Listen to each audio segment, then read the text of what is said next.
Ooh, I should stop that now, so that way it's like almost like I planned. I plan to. It's almost like I plan to start the show right there. How am I coming through? Not at all. No, I am. Okay, wrong one. Oh man. Ba-ba-ba-ba-ba. How y'all liking the less pink, more blue? I went brighter ambient light,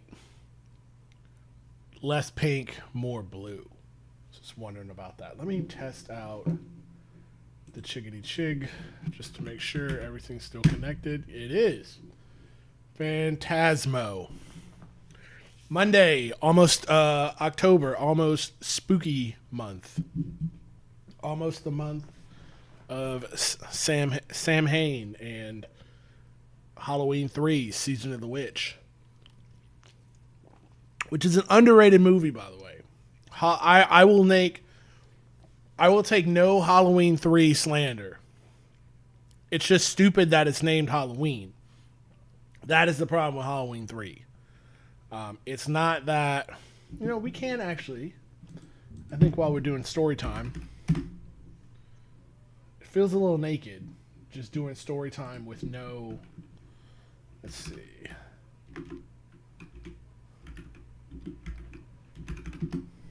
With no musics.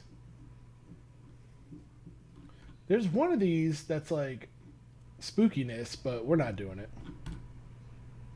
Ooh, I do kind of want to watch that, but not right now. I'm sitting here talking to y'all like y'all can see what I'm doing and you can't. But that's all right. Ooh, this might be good. Perfect. Max Spook. Anyway, I will take no Halloween 3 slander. Halloween 3 is a good movie. It's a fine movie. It's just dumb that it's named Halloween. I'm not saying it's a horror classic. I'm not saying it's worth even a second watch. There's so many movies that I think are good that I don't think are worth second watches. But Halloween 3 is not one of them. Hold on. I got one of these cats when I get out of my office. Enjoy the spooky ambiance. Come on. Come on. Come in. Go on.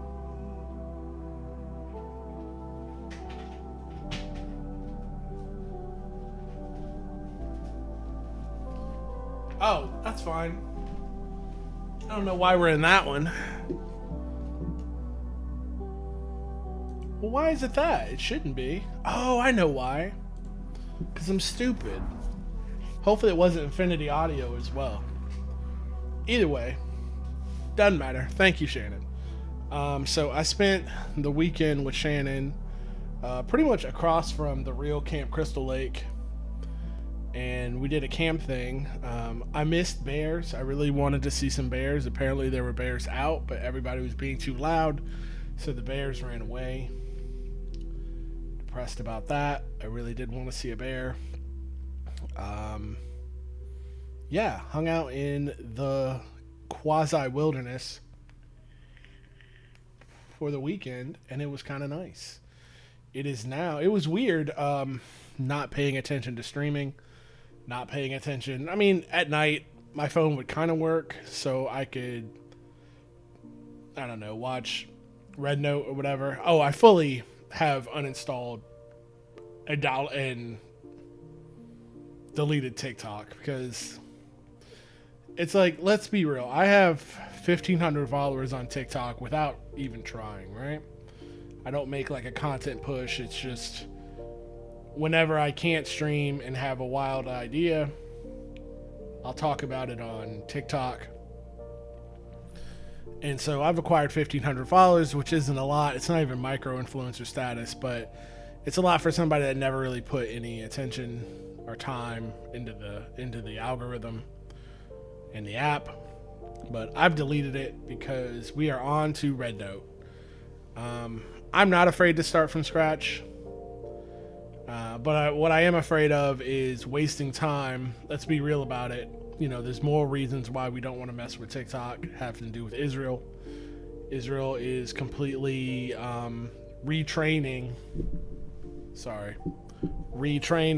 the algorithm, and it's going to completely destroy any kind of dissent or any kind of ill wishes or just facts and news reporting about the genocidal, occupational, apartheid Israeli government, a country that absolutely should not exist. And no, when I say that, that has nothing to do with the people who live there. We're going to get into that very soon. It should just be Palestine with a bunch of non-Arab people living there peacefully and enjoying the fruits of the beautiful land of Palestine. Not this fake British American construct that we now call is not real.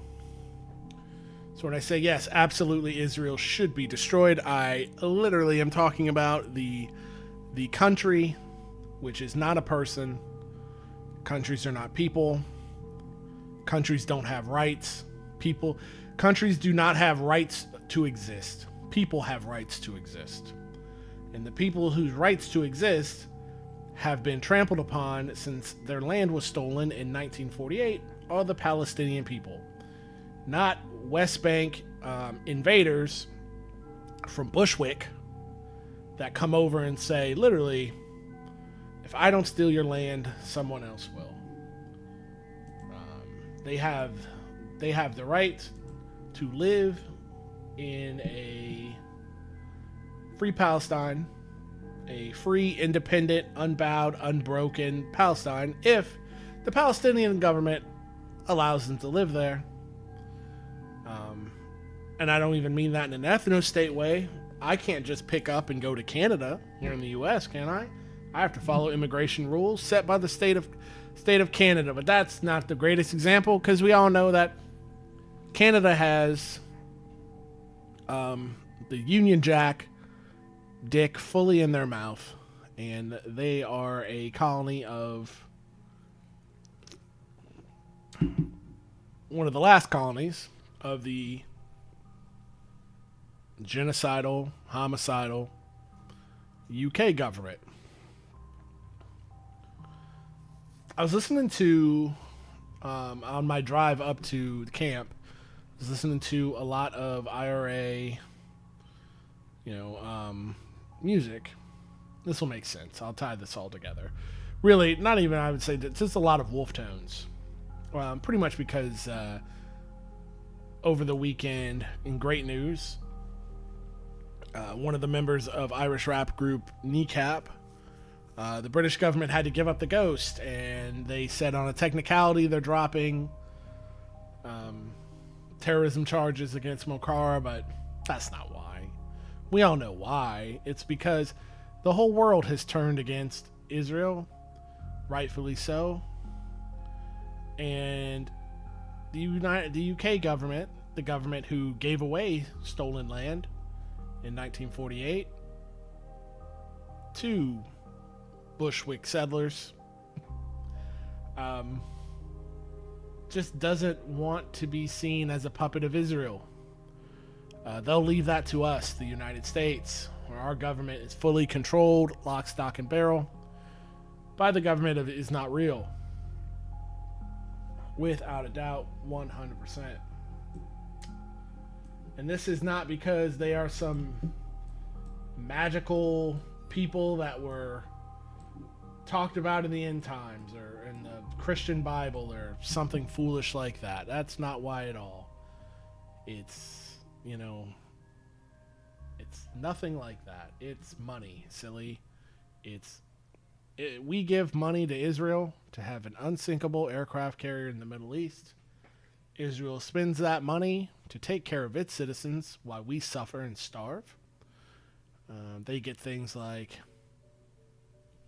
universal health care and subsidized education, higher education. Well, we get a boo-boo band-aid and a swift kick in the ass from our government.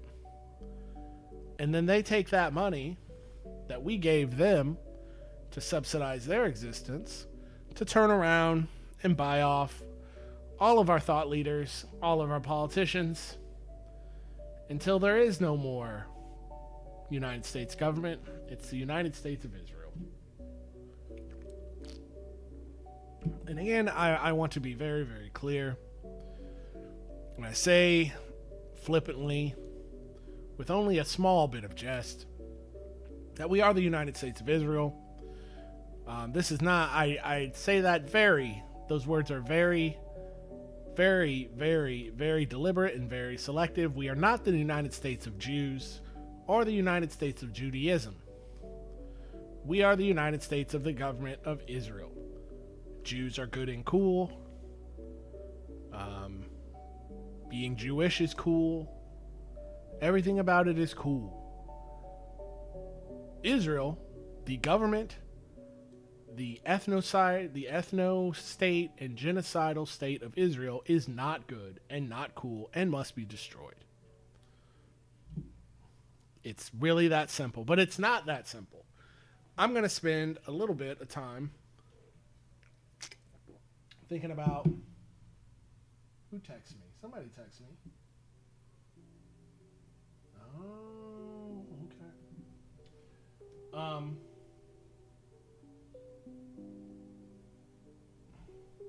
called me twice. Somebody called me twice, and I don't understand why.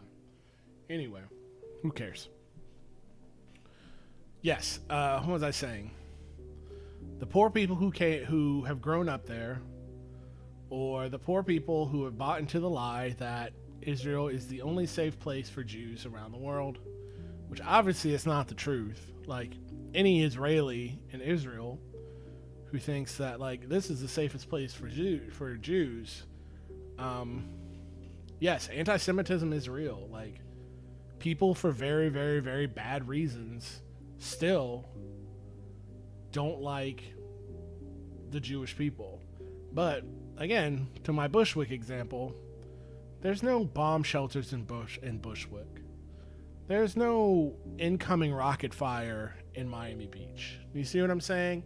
So obviously, before we even get into geopolitics and why these things are the way they are, there's Israel objectively is the most dangerous place for Jews.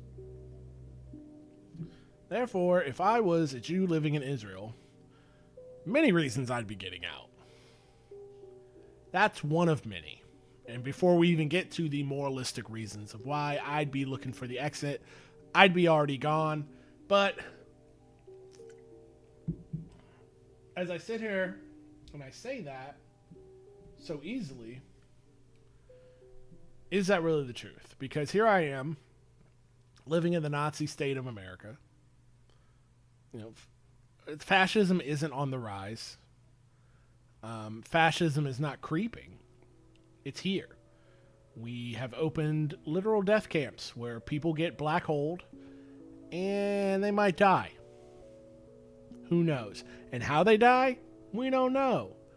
Our president, El Presidente, has given the green light on using deadly force against peaceful protesters by the United States Army all across the country, and we just sit here and we act like it's not happening, but it definitely is happening. And let me tell you something else. Let me be a bummer. We can see you should be optimistic in how the world is falling apart. And what I mean by that is, it's not falling apart quietly. This isn't the quiet takeover of fascism that they wanted. The world has woken up to Israel. The world has woken up to the United States, how we are no longer making ish shake all across the world. How we're the number one manufacturer of misery and death throughout the world. And it's been that way since 1776. The only way to fix this place would be to go back in time, sink the Nina, Pinta, the Santa Maria, and sink the Mayflower. The world is waking up to that, though. I made a TikTok last week about, hey, why is the world waking up to this in such a way? And it's not that complicated. The world's waking up to this because what the United States government is, what it's always been after, I would say, the Spanish-American War, a little bit before that, if I had to put my finger on it, we're a mafia boss.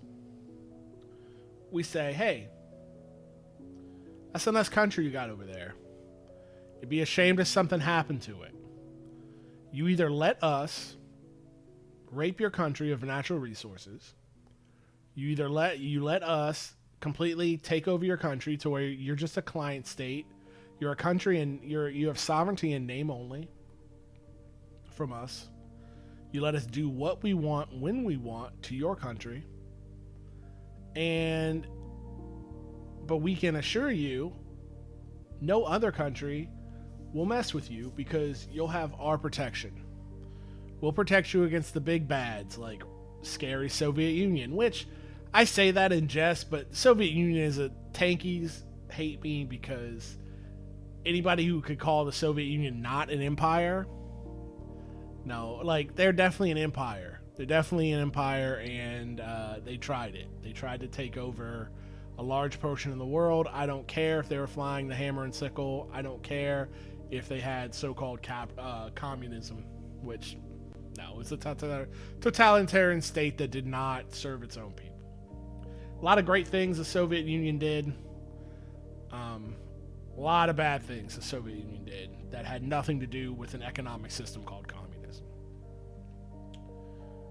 We'll protect you from the big bad of China, who's really just been, besides like the Uyghur Muslims, which they recanted on completely after the world shined a light on that and said, hey, you can't be doing that. And they said, oh, my bad, you caught us. I don't mean to belittle that they were setting up concentration camps they set up concentration camps for the Uyghur Muslims. I'm not even like poo-pooing that as a small thing. It's not. It was ethnic cleansing. But when the light got shined on it, they said, oh, we're actually trying to do this new Chinese century thing, so that doesn't look good. We'll just keep using our soft power like we normally do. Tibet is a different story. Tibet had literal slavery, dude. Like, you can't. China didn't want that like weird slave kingdom on their border. No matter how jolly and cute the Dalai Lama came off in the 90s and really 2000s, like that was CIA propaganda bullshit. Tiananmen Square was bullshit. I learned that it was a CIA backed color revolution. It is what it is. But I digress. Our whole thing was, we will protect you from the big bads, and you won't have to worry about that. But as you can see, the United States has not kept up with our end of the bargain at all.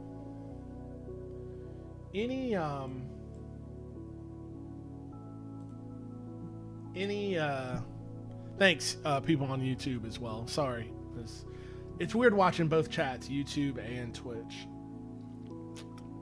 So thank you to my YouTube people as well.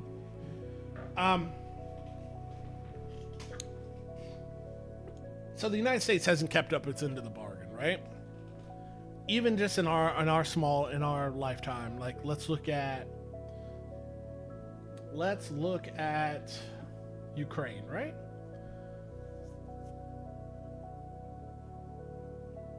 We told Ukraine, look, don't join NATO, because that will incite Russia. Give up your nukes. You don't need nukes. We'll protect you. And Russia said, oh, I love this. We're going to march right into Ukraine. And the United States isn't going to do anything because we've got the bomb. And Russia was right. That's the way it goes. Keep your nukes. We don't mess with you. So Ukraine is sitting here going, well, what? Like, we did everything you asked us to do, and now you're not going to put boots on the ground to try and protect us at all? Oh, okay. Well, fine. Like, forget you. Like, the whole idea of this protection racket is the protection. And if you're not offering the protection, all that's left is the racket. Look at Qatar. Qatar's the same way. The United States said, look, let us mess your whole country over. We're going to put military bases. We're going to put not only military bases. We can do that anywhere, right? We're going to put United States Central Command Middle East to where if a pigeon takes a poop and it comes from the skies in the Middle East, we'll know where it landed, right? Nothing moves in that region without Central Command knowing about it at all. And we just said, you know what? Israel said, we're going to attack Qatar, and we don't care what you say, America. And they did. And we played oopsie-doopsie that we don't know about it. So only two things. Either we let that happen because Israel's our Tommy D. Simone, keeping with the mafia boss analogy. Israel's our very own Tommy D. Simone, crazy attack dog. So either we knew it happened and we allowed it to happen, or we didn't know that it was going to happen. And what is the point of Central Command Middle East being in Qatar? Why have that then? Because that's the whole thing it's supposed to protect against. So they're like, look, man, we did everything you told us to do, plus let you mess our country over with military bases, and this is how you choose to do us.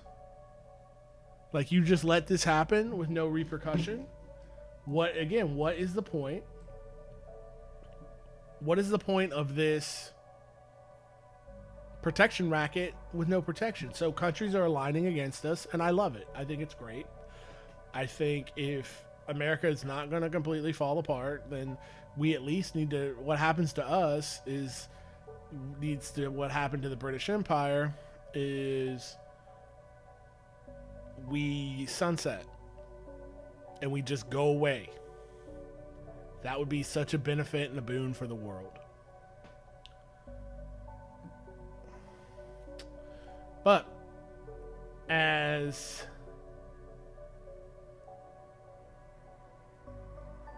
much as, like, I can see that's going to happen. Like, that's going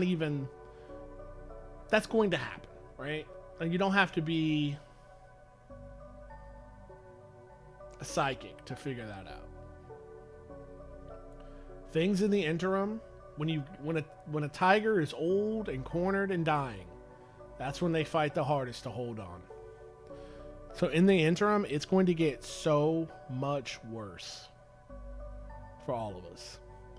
And we are really at the time, I said last week during my MySpace, I keep wanting to say MySpace. I have MySpace on the mind. During my This Week show that comes on Monday, 8 Eastern, I said, hey, it's fight or flight time. But you cannot freeze, or you will get run over by the fascism train. And a lot of people are realizing that. And a lot of people are realizing that. A lot of people are seeing that in my own life. I'm seeing people fight desperately to ignore it because they already know. They know what time it is, but they're ignoring it. I'm seeing it's in the way that people can't sit in a what used to be a comfortable silence because everybody's thinking it. Everybody knows it. It's like don't look up. So they fill their silence with doom scrolling, but they can't escape it there. They fill their silence with small talk, but the small talk eventually turns back onto the material situation. So, I don't know what to do with these feelings. I have no idea. Right now, I used to be in the flight camp because I don't have a lot of faith in us as Americans to fight. But then I am seeing people who I wouldn't have normally seen been in the fight camp surprise me lately. So it makes me go back and forth, and I think I'm in some kind of split the baby to where it's like have a plan for flight, have a loose plan of multiple loose plans for flight, but then also be in the fight. And it's kind of too late for me anyway, unless I'm gonna flee right now. Like, look, I was a cop. My DNA is already in like the system.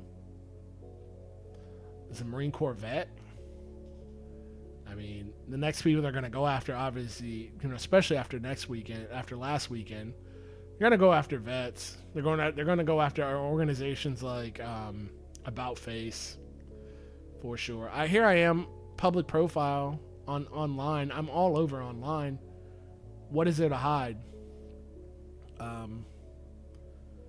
But I don't know what fight means yet. And it's easy to say like, oh, be in the fight, but y'all, even myself, y'all aren't ready for that. You don't understand. Like, there's a line in the Lost Prophets, the guys who were like beatnik rappers back in the day, and they said, don't even speak of revolution until you're ready to eat rats to survive. I am personally not ready for that. I can say that without it. I can start to change my life to be ready for that. But I think a lot of people, and I don't want to scare anybody, but I just want people to understand like the reality of the situation. Like a lot of people who there's two sides that I'm kind of upset at. Like not upset at. I just the side of the people who just like ignore it, like don't look up, and they're not making any kind of plan. Like I understand there's a lot of people who cannot stay here, and they need to be trying to make their way to the exits.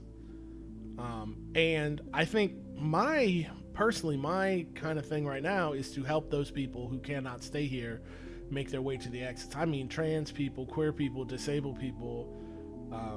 If I have to start driving people around, as a new underground railroad to get them to Mexico or Canada, I for sure will do that. But I don't think the people who are ignoring it don't understand what they're up against, and the people who are talking real greasy, they don't understand what they're saying. When they're saying they have to fight back, I don't think they understand what they're talking about. And it's stuff that I cannot talk about here on twitch.tv or YouTube, without a doubt. And you have to figure out like what your place is in all this, and what skills ascertain. If you're gonna flee, you need to figure out what skills and what community that you have that is going to get you where you need to go, and what skills that you're going to use to survive once you get there. And if you're planning to stay, then you need to also be like, okay, what is my role in all this? I'm not saying if you are a barista at Starbucks, then you need to be out here thinking about how you're going to lead a protracted people's war in the hills. I'm saying, like, if you have a government job right now, maybe it's time to keep your government job so you can pass along information to people so they can fight or flight. I'm saying a good example of this is like the French Maquis. I think that's what a real American resistance movement would look like, is the French Maquis, to where instead of everybody all of a sudden saying, I'm joining the French Maquis, they understood that they had a part to play that made society run. So the idea was to keep society running, all the while sabotaging the Vichy government and sabotaging the Nazi Party. But make no mistake, that's where we're at. Don't kid yourself. This ain't this ain't going back to normal. I don't care if Trump, something happens to him. I don't care if the Democrats win the midterms. I don't care if the Democrats win the next win the next presidential election. This is not until the wheels fall apart completely. And we don't want to know what that looks like. But until the wheels fall apart on us as a semi-first world nation, we don't, things are not going to get better. We have a long way to go before we can even think about that. And I think about stuff like, okay, so the Nazi Party, right? Nazi Party, not the Vichy government, that's France, but the Weimar government handed the keys over to the German Republic, over to the Nazi Party, with very little pushback. Then Nazism took over. People were killed, people were blamed, people were camped, mass murder, the whole deal. The majority of German society shrugged its shoulders and said, what's that got to do with me? Which is what people are doing here. They're laughing and they're joking through the apocalypse. And I'm not saying you need to be doom and gloom all the time, but to sit here and like not be making connections of how you're going to, again, fight or flight is not serving you. Not serving you at all. It's not serving you. It's not serving your family. It's not serving the country. The German people, even at the end, when Berlin was falling, they didn't care who was in charge. All they wanted was to go back to the status quo. They wanted trains to run on time, right? That honestly, that is the main, I want to say, problem. And it's not like the fascist American government is listening to me. I'm sure they are, but it's not going to take my advice, because one of the great things, and I say this in gallows humor and cynicism, one of the great things about this new fascist beast that we're up against, it's that it has a master, and it's not even fascism, it's capitalism. The American government could get away with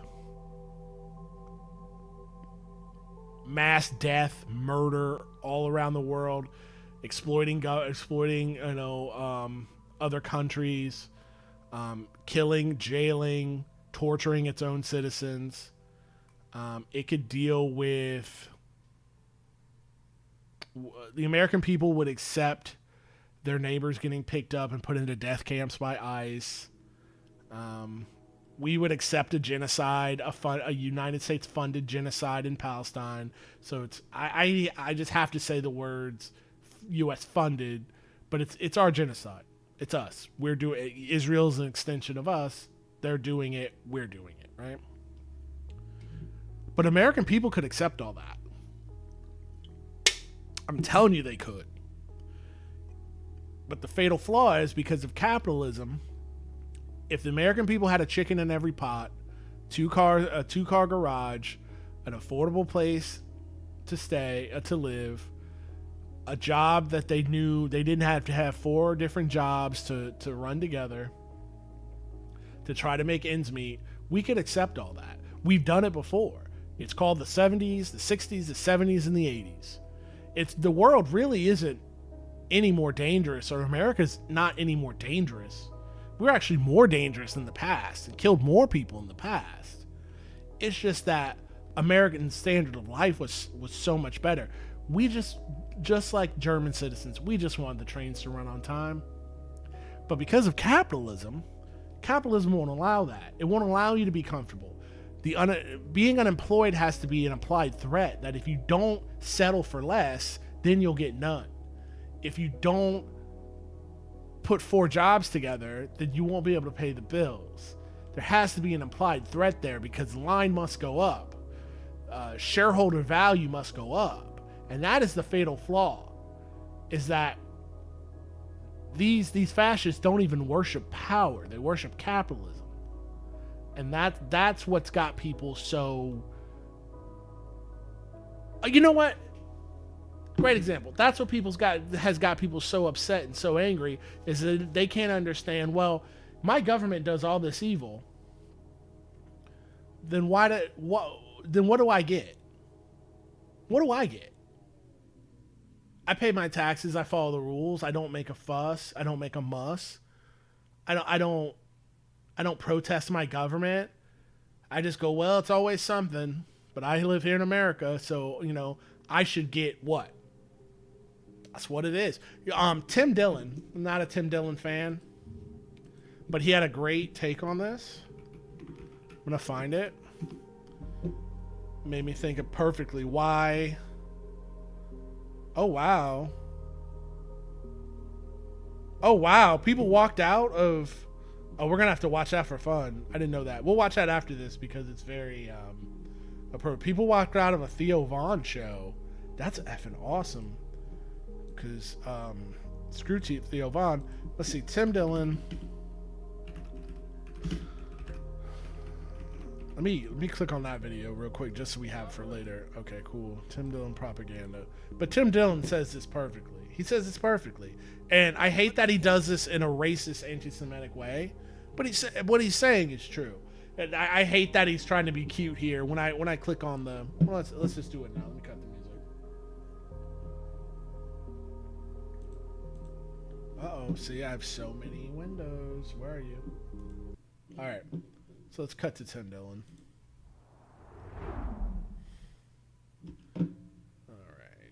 That's not what we want. We want.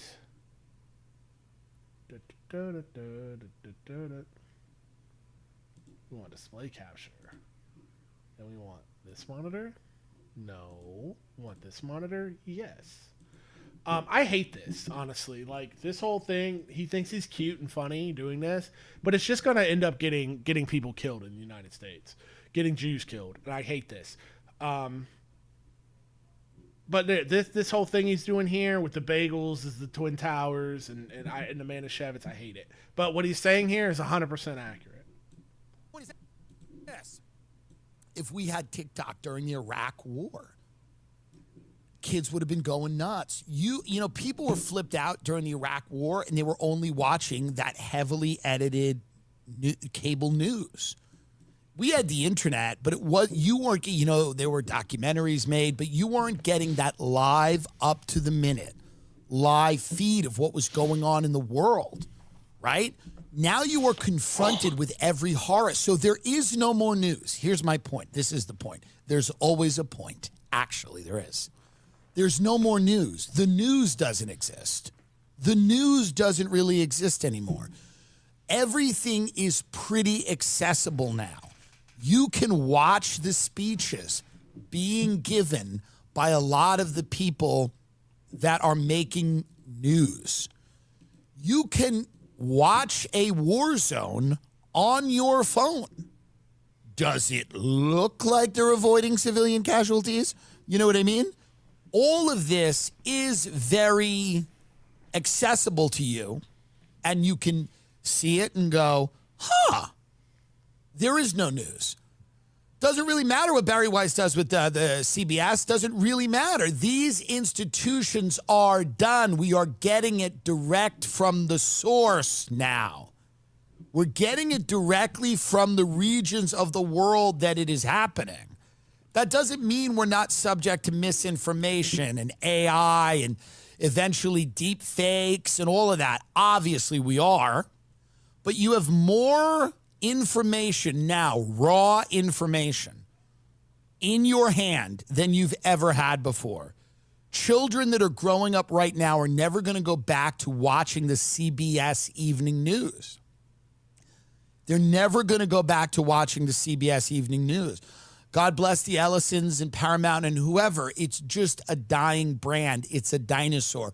The medium is crumbling. They have lost the public. And more importantly, they've lost young people completely, because young people are realizing they're being propagandized at a level that older people gladly accepted. It was normal. It was fine. Older people were okay.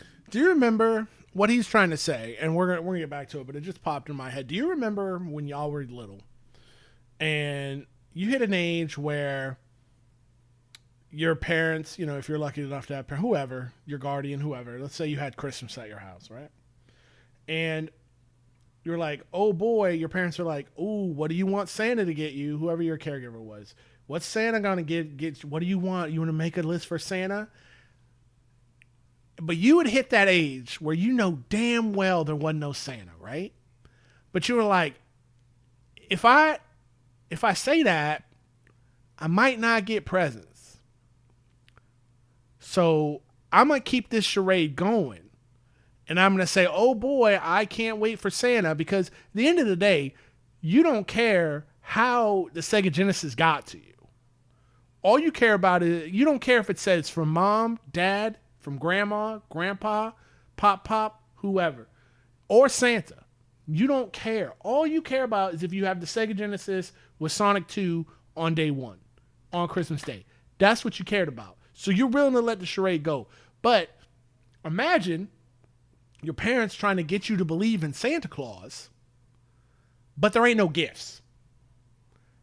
That's what I'm talking about. You wouldn't do that because there's no point. That's what he's talking about. That's where we're at.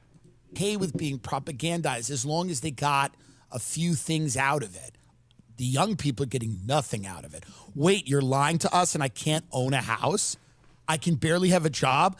I have to be forced into the gig economy. I get to deliver burritos and I have to listen to this bullshit, and I have to pretend that this is all real, and I can't afford frozen yogurt with my girlfriend, and I have to go along with this horse shit, and I have nothing and no money for it. If you're doing something, you want to get something out of it. If you are going to delude yourself and believe the bullshit on the news, you have to get a little bit out of it.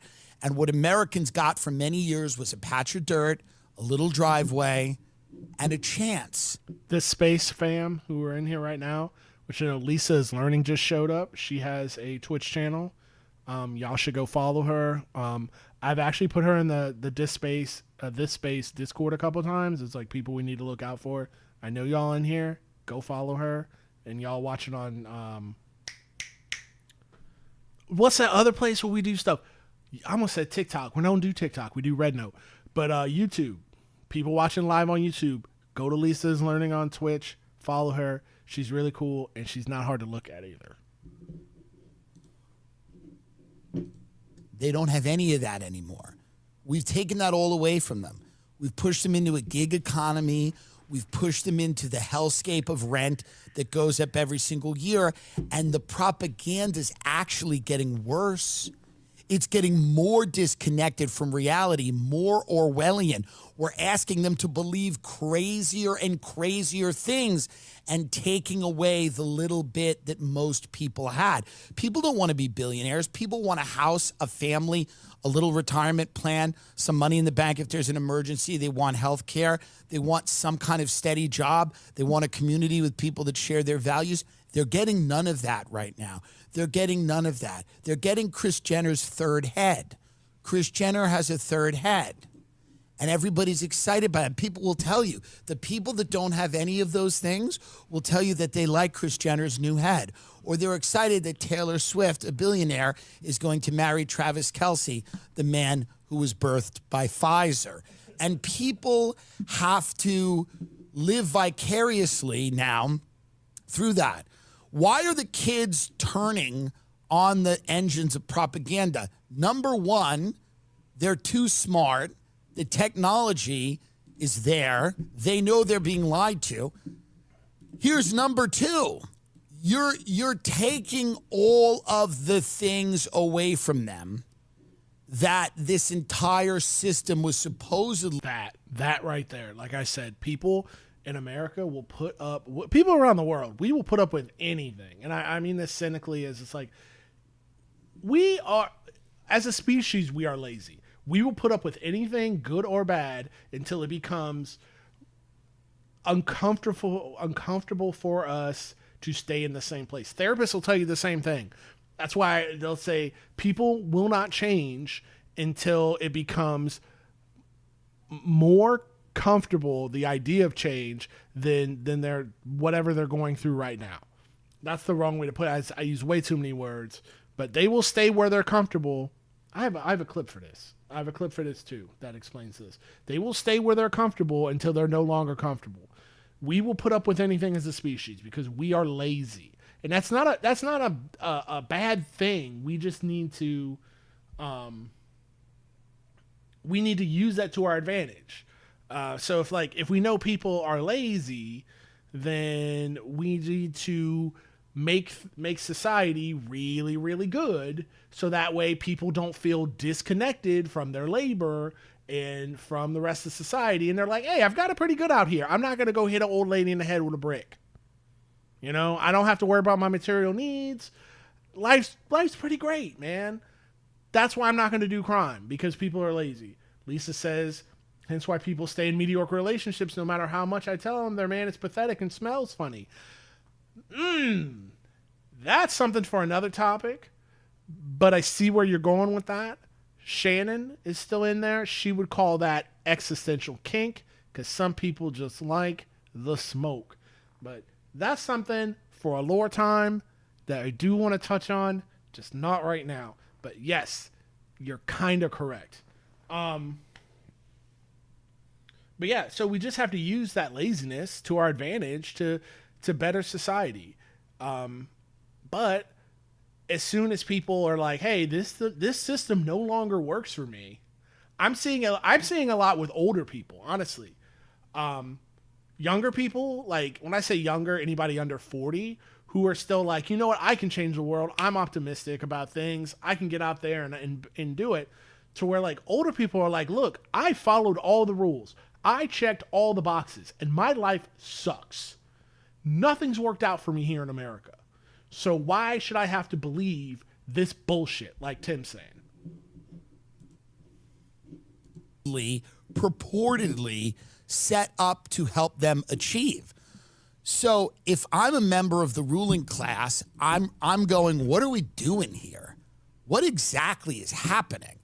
We're asking these people to believe this bullshit that Jeffrey Epstein is just like a weirdo rich guy. No one else did anything wrong. And we don't have any of the files and the videos aren't real. It's actually nothing. Nothing happened. Everything's fine. He never had any relationship with our intelligence agency or another intelligence agency. He had no relationships with anybody. Nobody did anything. He was just a weird rich guy. Don't worry about it. We're asking people to believe all of this stuff and telling them, and the reward for that, okay, is to deliver a Caesar salad to someone. That's the reward. Your job now is to deliver a Caesar salad. Not that it would have been right to buy the bullshit anyway, even if you had the things. But I'm just telling you how the country ran for 100 years. You do. That's what I'm telling you. I'm not saying it was morally correct to go, I'll take the house and the car and you fucking kill everybody. I'm telling you that's how it worked. That's how the country ran forever. You shut your mouth and you go, I don't want to get into that. I don't know. Yeah, it's a government lab. Kids are disappearing. Shut up. Eat your lasagna. Your mother made lasagna. That's the way it worked.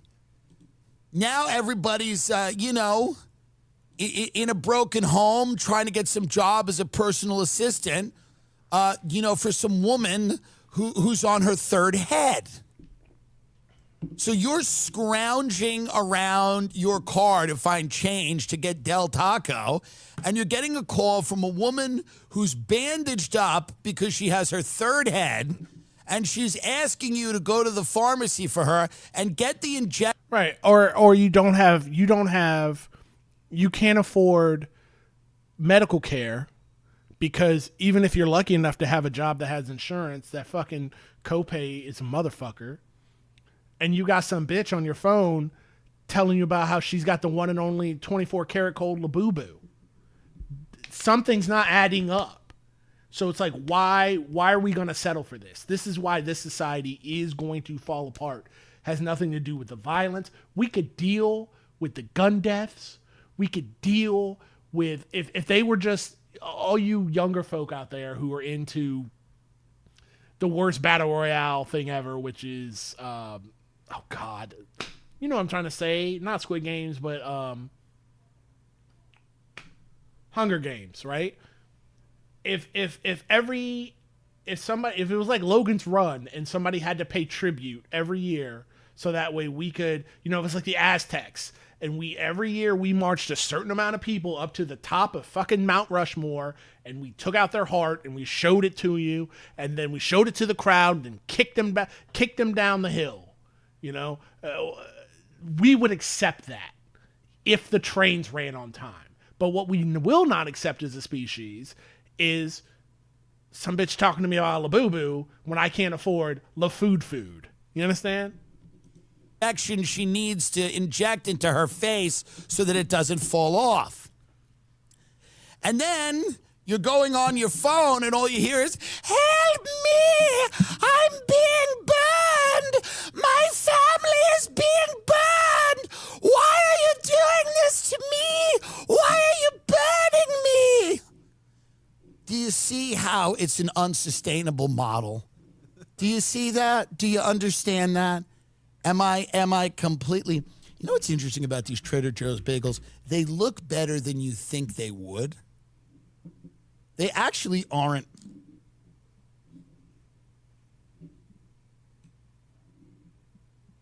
That's terrible. 9/11. That's terrible, dog. Stop laughing at that.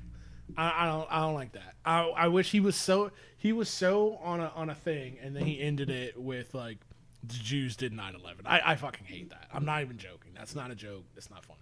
But what he's saying is exactly 100% right. I was trying to find a clip of Clerks to where it's the end of Clerks, and like that's like the Gen Xers. God, good Lord, that and like Empire Records are like the Gen Xer Bible, and you'll see like why. Oh boy, here we go. You'll see why Gen X is a worthless generation.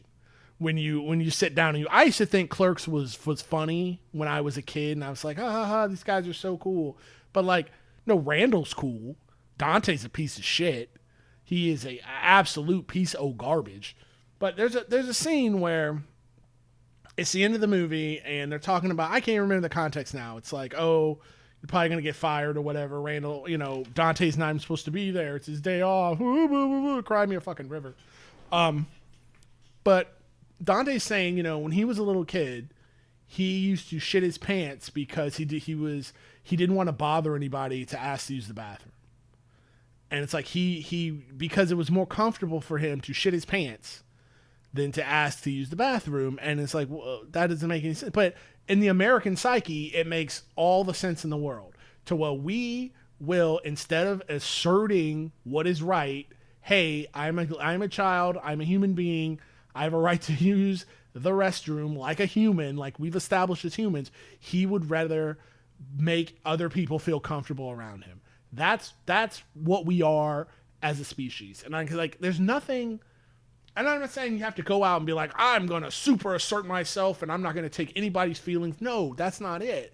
It's that understand when people say like our nature is, I hear this all the time. Oh, our nature is competitive. Oh, our nature is violent. It's not. It's not. Our nature as human beings is whatever we can get away with and make it to an age that we can consume enough calories and procreate. It was hunting and gathering, and then when the first smarty pants put a seed in the ground and started agricultural farming, people said, this ain't so bad. You mean I just plant this stuff in the ground and we can just sit around and fuck and chill and come up with tell dumb stories and sing dumb songs, and we just wait for this stuff to come out of the ground, and when it comes out of the ground, we can eat it. We don't have to go hunt a mammoth. People are like, yeah, I'm about that. I'm about that lazy life. Society should be lazy. Every consecutive generation, every consecutive birth should have it easier and easier and easier to where our struggles as a society, a species should seem foolish to future generations. We should not be telling stories about how, the kids have it soft because they didn't have to walk both ways uphill. They shouldn't have to walk both ways uphill because it's supposed to be easier for them. It's really not that complicated in how to structure society at all. But with all that doom and gloom out of the way, I will give y'all some good news, and we'll stick on Israel. More protests. I love to see more protests in Israel. Let them protest all day. This is from Al Jazeera, English, 7 hours ago. This lady's very pretty, and we're going to hear her talk about some very righteous Jews, because being Jewish is cool, in Israel doing good things. Now, I don't want to give it too much credit because most people in Israel are for, they're like, hey, we'd love to like annex the West Bank and do a genocide. We just don't like being caught doing it. And the real problem is the Likud government, not the whole Israeli project, which, again, sitting here in America, I can understand where that comes from, because we always think we're one election away from fixing this place. But the truth is, this country is a termite-infested house built on a bad foundation. There's no fixing it unless we gut the whole thing and start over from the studs. But we won't hold them. We are not going to put we're not going to let the perfect be the enemy of good. And hopefully they'll get there very soon. Israeli families are protesting in front of the U.S. consulate in Tel Aviv. They're calling for an end to the war in Gaza and the return of all the remaining captives.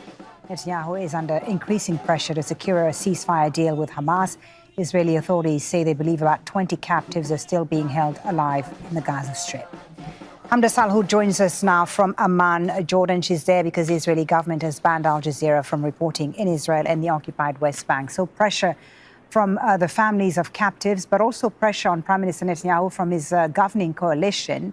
Where does he stand today on this ceasefire deal after his defiant speech at the United Nations on Friday?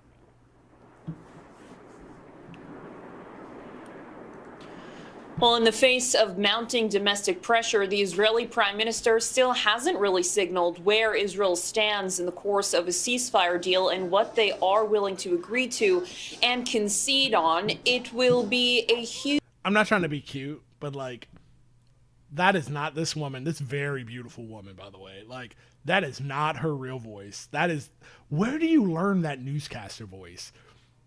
The Connecticut School of Broadcasting? Like, where do you get that voice from? Because I've seen it as a meme of like there was two like black newscasters and they're married to each other and they just did a bit like on TikTok. It was a couple years ago of them just like talking about inane stuff in the house in that same voice, and how they both had that voice was so crazy. It's like, where do you learn how to do this?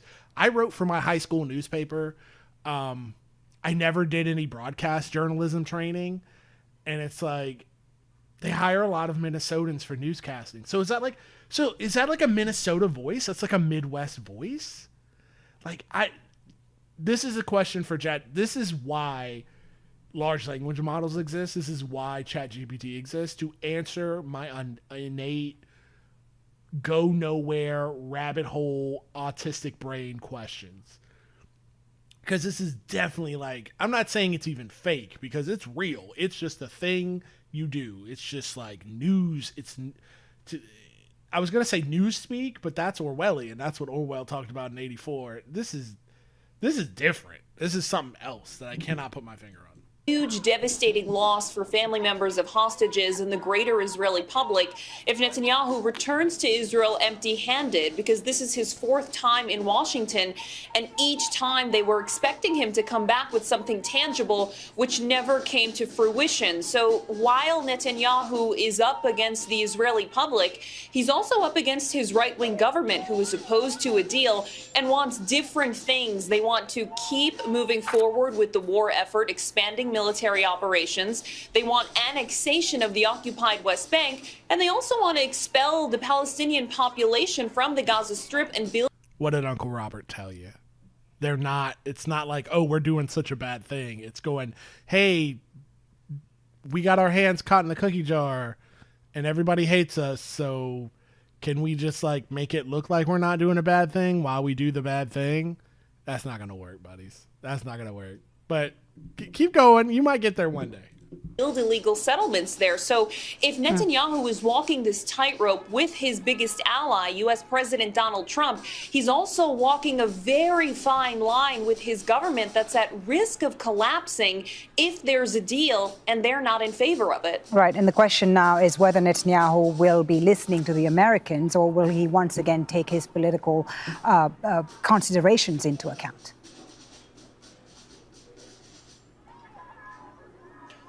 I think it's important to consider U.S. President Donald Trump's role in all of this, because while he is Netanyahu's biggest ally, President Trump also doesn't want to be embarrassed on the international stage by Netanyahu by signaling that they're close to a deal, that these talks are happening, that we are in the... That's like a Bobby's World voice, right? Like, that's don't you know? That's like, let's see. While we're playing 11th hour, and for Netanyahu to go back to Israel and say, well, we're actually not interested, because there was a framework already on the table presented by the Americans nearly 2 months ago that Hamas agreed to, and the Israelis had never responded, instead moved forward with their operation in Gaza City to occupy and take over northern Gaza. So while all of this is ongoing, you have in the backdrop the right-wing government who says that they only want to escalate things. They have expansionist visions for a greater Israel. They want to occupy. Is this it? Lisa? Is this the voice? Hold on. Damn it. Where did it go? All right. Play this while... Annex, rather, the occupied West Bank, something that President Trump himself has said that this is a red line. So it'll be interesting to see how the relationship between the two leaders will go on from here if the Israelis say no to this deal. Hamda, thank you for now. Hamda Salhout in Amman, Jordan, for us. Gave us curbs. Don't miss out to get the full picture. Man, her hair is thick. Wow. Is this it right here, Lisa? Hold on. Bobby's mom. Side garbage pickup, don't you know? Coming. Hold your wild horses. What in the Sam Hills of Wisconsin is that? You're supposed to be cleaning your room, not playing, Mr. Manzi. Well, That's what I thought. Okay, and they do kind of sound like that now that I think about it. That's crazy. I don't hear that accent as neutral at all. Like, it's so, I don't know. Like, I grew up in the South, but also like the beach South. So a lot of people say I sound like I'm from California, and I'm like, all right, cool. But I just never thought of that as neutral. Like, it just sticks out to me like a sore thumb. So we got to see some cool protests in Israel. Here's my question. Okay, so I've got a huge question. And this is a real question. It's not a joke. It's not a, what's the word I'm looking for when you already know the answer to a question? I can't think of it right now. But it's like, what are we going to do? Here's where I'm already at. Palestine, even in rubble, will be free. 100%. Like, there will be a Palestinian state. The Israeli state will either go absolutely bye-bye or it'll become like South Africa. What I'm terrified of right now is how we have to prepare ourselves for the right wing. The right wing is gearing up, and they're really waking up and being like, hey, like, we don't like all this money and support and really subservience that we have to this colony, Israel. And what I'm terrified is, and it's already happening, you saw the Tim Dillon bit, they're turning that on, rank and file Jews. So I'm afraid of a new Night of the Long Knives here in this country, and I don't want that to happen, and I don't know, personally, all I can do is stuff like this and speak out about it in advance, but it's like, as a leftist, I don't know how or we, as, leftists, be like, yeah, you're right about this. You're 100% right. Israel's leading America around by the nose, but they don't really control America. It's Israel's money, which is actually your money, that controls American politicians, and that's why they get away with what they do, but it's not the Jews. So how do we do that? Like, how do we make sure that our friends and neighbors are going to be safe as the state of Israel falls? I don't know. This isn't going to be that helpful, but Jeffrey Sachs reveals how Israel maintains total control of U.S. policy. Now, the reason why I'm showing you this is because this is a dirtbag, Piers Morgan. He's still mad that he got curbed by Meghan Markle. That was his whole right-wing turn. He's a right-winger. Right-wingers in the UK and right-wingers in the US still listen to him, even though he has, been like, hey, I was wrong about Israel. They are doing a genocide, yada, yada, yada. I don't mean yada, yada, yada, like it's not important, but he's flipped 180 on that. But this man is a right-winger, 100%. So this is a guy that dangerous people who want to do violence against Jewish people will listen to. So how do we walk that line and make sure that we're not, by exposing them to this, we're not gassing them up to do that? They have complete impunity to commit murder anywhere that they want in the world. I don't agree with that. Also, I guess this is the 30-minute mark. Not 30-minute, but this is like the hour mark. So hour 30, close enough. If you like what you're hearing, go ahead and hit the follow. Subscribe on YouTube. We're almost at 50 followers on Twitch. Almost at 60 on YouTube. Go ahead and do that. If you really, really like it, you can subscribe. It's still September for a couple days. I appreciate all the support. The coffee's up there. Also is the Patreon, Lumencast on Patreon with exclusive Patreon rewards. Can't wait to see and talk to you in there. But on with the show. They are literally Oh, also, you can use your Amazon. You can use your Amazon and link that. It's free. killing negotiations by killing the negotiators. What passes for U.S. foreign policy? It's not U.S. foreign policy, it's Israeli foreign policy.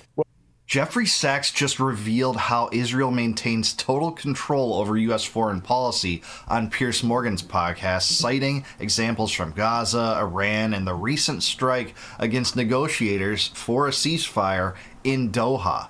He's one of the most impressive geopolitical analysts, especially as it pertains to this theater, so let's get his take on this. Please like the video and subscribe to the channel. Well, with Israel, it's absolutely disastrous that the United States has been in the hands of the Israel lobby or the Zionist lobby for decades. Israel is waging war all over the Middle East, destabilizing the entire region, and the United States is saying, okay.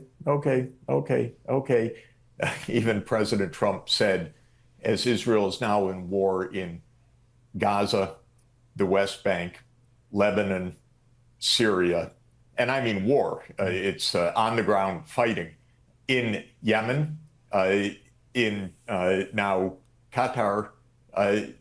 Donald Trump said yesterday, well, Prime Minister Netanyahu told me he's for peace. That's good. This is not good. This is not serious. This is extremely dangerous. And every time we've talked, Israel has just escalated its mass murder, its war on its own population that it has in occupation, and now it continues to expand the war, bombing Doha yesterday. And Trump saying he didn't know. I believe him. He didn't know. I'm sure the CIA knew. But they probably don't let Trump in on a lot of what's going on. This is all absolutely dangerous. That Doha strike, and I know this is old. This is old. One of the issues here that pro-Israel peeps are encouraging this conflagration between anti-Semitic pro-Palestinians and woke pro-Palestinians, and so people like Hassan and Zoran are constantly accused of being anti-Semitic. So normally, I'd say we need to encourage those with the large platforms that have pro-Palestinian platform that isn't anti-Semitic. But pro-Israel peeps are working against that. Yeah, see, that's the plan, Lisa. Okay, that's the plan. So they like that. The state of Israel, Bibi Netanyahu, the Likud party, they want anti-Semitism. Now, you'd be like, well, aren't they Israel? Aren't they Jewish? Like, that's crazy. No. They want American Jews to feel unsafe and, at a minimum, carry water for Israel's war crimes. At a maximum, they want them to flee the United States and go live in a much more dangerous place than it is in the United States, which is the state of Israel. So they like it like this. Let that be known. So that's the thing. Maybe you hit on something. I'm currently on the elliptic. Oh, no, you're good, Lise. So maybe that's the key. Maybe you hit on it right there without even knowing it, is that if you know anybody, any right-wingers that are turning anti-Semitic, let them know that Israel likes that. Israel wants you to hate Jewish people. And then every time you say something anti-Semitic or use anti-Semitic slur or language, or you try to marginalize a Jewish person, try to unperson them, dehumanize them, or especially if you do violence against Jewish people, you're playing into Israel's hands. They want that.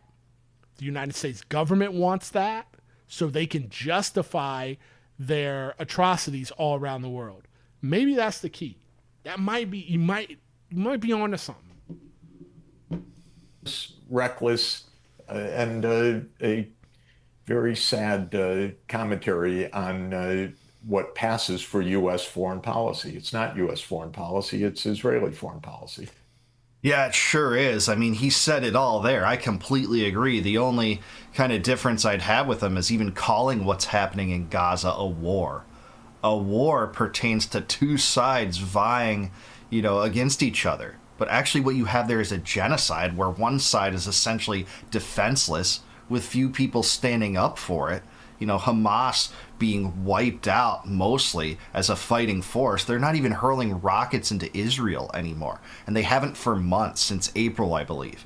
And I don't think they'll be able to wipe out Hamas through this, but Hamas is Israel's own creature. Netanyahu long supported Hamas because he thought its elevation and its... When he says Israel supported Hamas, he means literally. Bibi Netanyahu funneled money, and you feel however you want about Hamas. I put it this way, I ain't talking bad about no resistance fighters in Palestine. But objectively, Bibi Netanyahu funneled money, our money, United States money, that we give Israel because they are a parasite. The Israeli government, not the people, the Israeli government, the state of Israel is a parasite on the neck, a tick on the neck of the United States government that siphons money from us just so they can give it to quote unquote terrorist organizations, which Hamas ain't that. But if we want to use their own framing, the number one supporter of Hamas in the world is Bibi Netanyahu. Don't believe me? I love pulling this one up. Let's see here. Bibi support Hamas.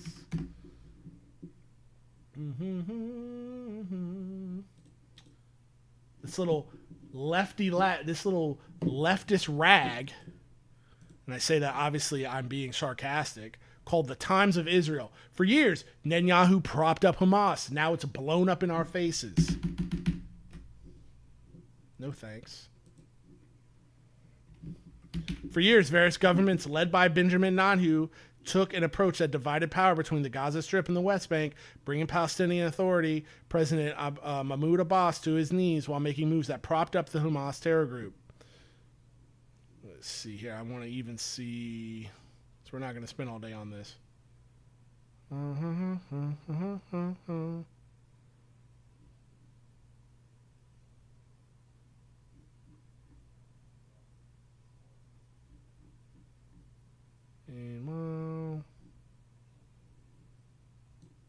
Most of the time, Israeli pilots treat Palestinian Authority as a burden and Hamas as an asset. Far-right MK, member of Likud, Bezalel Smotrich, now the finance minister, and the hardline government and leader of the religious Zionism party, said so himself in 2015. According to various reports, Netanyahu made a similar point at a Likud faction meeting in 2019 when he was quoted as saying those who support a Palestinian state should support the transfer of funds to Gaza because maintaining the separation between the Palestinian Authority and the West Bank and Hamas in Gaza would prevent the establishment of a Palestinian state. He was quoted as saying those who support a Palestinian state should support the transfer of funds to Gaza. So, like every other weirdo government, United States, that tried to pick sides between, the enemy of my enemy is my friend, this always blows up on you and you will always get blowback. 100%. There you go. There is the proof. Ascension would destabilize the Palestinian Authority and prevent the enactment of a two-state solution. This is widely covered in the media, in the mainstream media, both in Israel and the United States, and he never has any good excuse for this. And Trump, tied to the hip of Israel, is always making excuses for Netanyahu and saying he didn't know about the strike. I don't believe that. I don't believe that the heads of Trump's deep state, the John Ratcliffes of the world, the Marco Rubios of the world, are keeping this kind of information from him anymore. You could have argued that in his first term, but now he has Trump's men, his own Zionist men around him. He would have known this. So I don't buy the lies anymore, and I hate the fact that the U.S. never uses any kind of financial leverage over Israel to get them to stop the slaughter. That's never done. I want to play you the same clip I played Ian, which is Yalda Hakim from Sky News talking to Naftali Bennett, former Israeli Prime Minister. Let's take a look. You've gone into sovereign territory, crossed the skies and launched... That's what I was going to say. I completely forgot. The Qatar strike The Cutter Strike, I know this is a little bit old, but the Cutter Strike was a game changer. 100%. Because what it showed the rest of the world in the Middle East is you can literally have United States military assets in your country, and that will not protect you from the United States or its criminal attack dogs. So there is that is one of the main reasons why the Middle East is completely turning on us. That is the main reason. That is 100% the reason why the Kingdom of Saudi Arabia, our longtime ally, who there's objective evidence that they funded 9/11. There's objective evidence that they cut up one of our foreign nationals as close to a United States citizen, naturalized citizen you can be without being one, Jamal Khashoggi, with a bone saw in a Turkish embassy. There's evidence that the king of Saudi Arabia ordered that hit. But with even all that, the king of Saudi Arabia said, this is too much. We understand that we could get attacked by Israel and there'll be no repercussions from the United States. It's supposed colony that could just hit us at any time. The United States will sit on its hands. So therefore, we're making a defense pact with Pakistan, the only Muslim nation that has nuclear weapons. That's why they're cutting us out completely. Because this protection racket comes with no protection, and it's only racket left. So there's no reason to engage with it. This strike on a sovereign state? You know, when the U.S.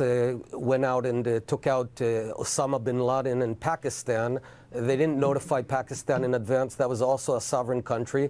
You have to do this in order to eradicate terror. So this has been the position of Israel from the start. We were attacked in an appalling terror attack, which is obviously true, on October the 7th.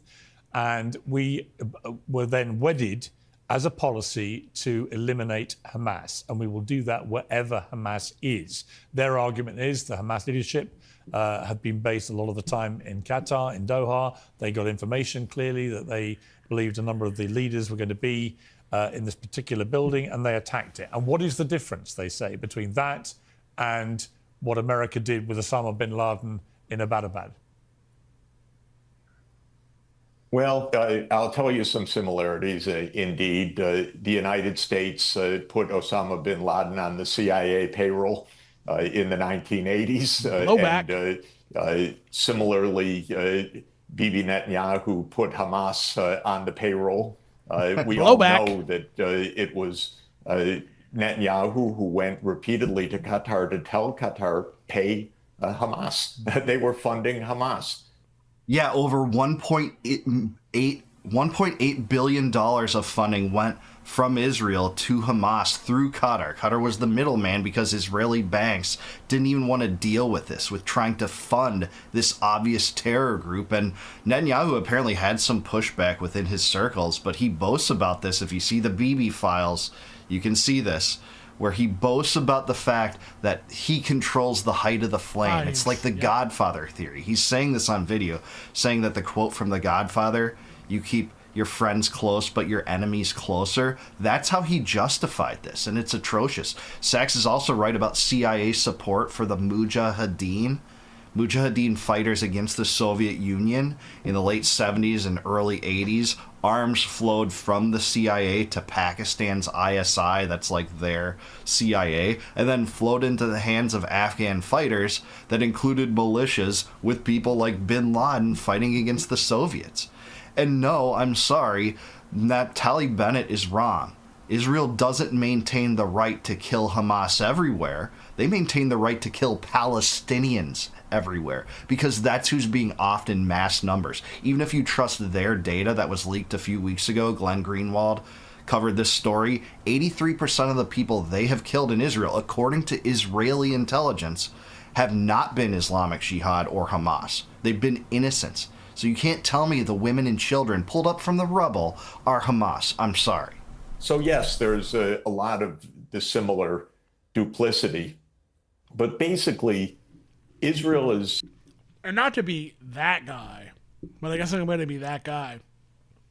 Even qualifying the resistance as Hamas guys or PIJ, Palestinian Islamic Jihad. That's not even the full story. There are plenty of non-religious secular groups, resistance fighters, that are working with those. So it's not like, oh, you gotta, if Hamas, if there's a Palestinian state and Hamas is left intact and PIJ is left intact, there's going to be these like crazy Islamic fundamentalists ready to do ISIS 3.0. No, at absolute worst, if everything goes to shit and Palestinians can't form a proper government, there would be infighting between these different organizations with different goals. But as of right now, because they're being genocided, all whatever differences they had have been put aside to try to stop the genocide. You understand what I'm saying? So even saying that is like selling the resistance fighters in Palestine short. It's completely lawless. It is utterly eroded.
Oh, sorry. And again, I just had to unmute. Again, I wasn't muted that whole time. My bad. I muted the wrong thing. I muted the audio for the video. Let's go back just a bit. Process, as in Iran, as in diplomacy with Iran. It's hard to name it. I guess the JCPOA to some extent in 2015. But even that, Obama agreed to up the funding for Israel as part of that because Netanyahu didn't like the JCPOA. That's really the only counterexample in the last decade I can think of that we have right now. So when Naftali Bennett speaks, yes, he talks about Israel's Lisa, I blame you. You didn't let me know I muted the wrong thing. But now you heard that. Imagine that. To any MAGA right-wingers who are hearing this, any of America First guys, imagine in what world should the United States, and I'm being completely cynical here, but I'm trying to put myself in your head. In what world should the United States think give a flying fuck about what a United States colony has to say? It's like, what if all of a sudden Puerto Rico got into it with, I don't know, let's say they got into it with,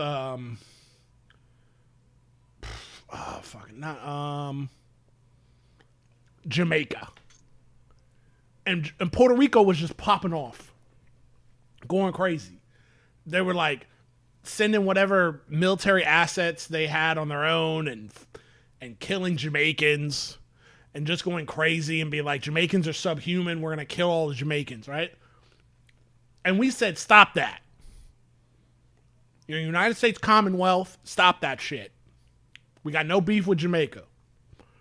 And then Puerto Rico just turned around and said, fuck you, dog. We do what we want to do.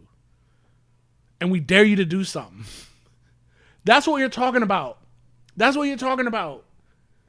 Now, I think all these places, like, the Puerto Rico should either be, now if I'm not going to be cynical, Puerto Rico should be a 51st state, or it should be completely free of United States influence. But I'm saying in your MAGA worldview, how do you square this? Where we say, hey, you get all this money from us while our people starve, drive on shitty roads, are addicted to drugs, can't get education, can't get health care. You get all this money from us that we should be using for that. And so you can give your people that. And then they turn around and just act crazy. And they just go, what are you going to do about it? Bitch. More money, please. That's what they're saying. Money, please. And we just keep... What part of fucking America First is that? What part of the cuck chair are you not sitting in, bro? You sitting here talking about America First and I get out all the illegals and all this bullshit, but you cool with Israel just running wild? Make it make sense. Impunity. And other Israeli leaders have said so in the last day. We will go anywhere. We will hunt anyone. Nothing is beyond our reach. Well, that is complete lawlessness. And they're speaking the truth of their point of view, which is that they have complete impunity to commit murder anywhere that they want in the world. Yeah, it's like the Mossad original motto, through deception, thou must wage war. That's exactly what Israel does. It does it on the bankroll of the U.S. and with political cover from the U.S. Not just the Trump administration, the Biden administration was like this too. The deep state is like this too. And it's not beneficial to Americans by any stretch. Americans who actually care about their communities don't want to be plunged into debt, endless wars, stupid entangling alliances, trade wars with India over these geopolitical conflicts. It's not in the U.S. interest whatsoever. I don't agree with that. What do you think happens as a consequence of the strike in Doha? It does seem a significant escalation. The reaction from countries like the UAE, Saudi Arabia and others show how seriously they're taking this. Obviously, before October the 7th, there was a move to potentially bring the Saudis in to the Abraham Accords and so on. Now you've got UAE saying that actually the way things are going, they might come out of the Abraham Accords. There are going to be real-time consequences to this. And I was saying to Ian, I was at the state dinner thrown by the Emir of Qatar for Donald Trump a few months ago, and their relationship looked extremely warm, very respectful, and it came at in the middle of a Middle Eastern tour by Trump that had been focused on the extraordinary amount of business that was coming from these Middle Eastern countries in deals with America, totaling several $1 trillion potentially over a few years. Is all that up in smoke now? I mean, where does this leave us? If there is an attack by Israel into Doha in the way we saw that, and there's no consequence for it, where does that leave everything? We should remember that the reason that the Hamas individuals were in Doha is that this was the group that was considering Donald Trump's negotiating position from yesterday. This was a negotiating group. Right. Israel. So it wasn't even that strike on Doha. I just have to keep coming back because it's so crazy. We allowed a United States colony to murder diplomats. This is the equivalent of in 300 where the guy's like earth and water and Leonidas kicks him down the well. Like, you don't do that. You don't kill the messenger. Like, you don't shoot the messenger. Like, there's literally a phrase for that. So these people were negotiating, the political wing of Hamas, negotiating in good faith in the predetermined negotiating point, which they're surrounded by United States military assets. So that I would think that was a safe place to be from Israel. But no, Israel just does what the fuck it wants, when it wants, makes us, America, look like boo-boo the fucking fool. And now countries want nothing to do with us. What part of America First is this, dog?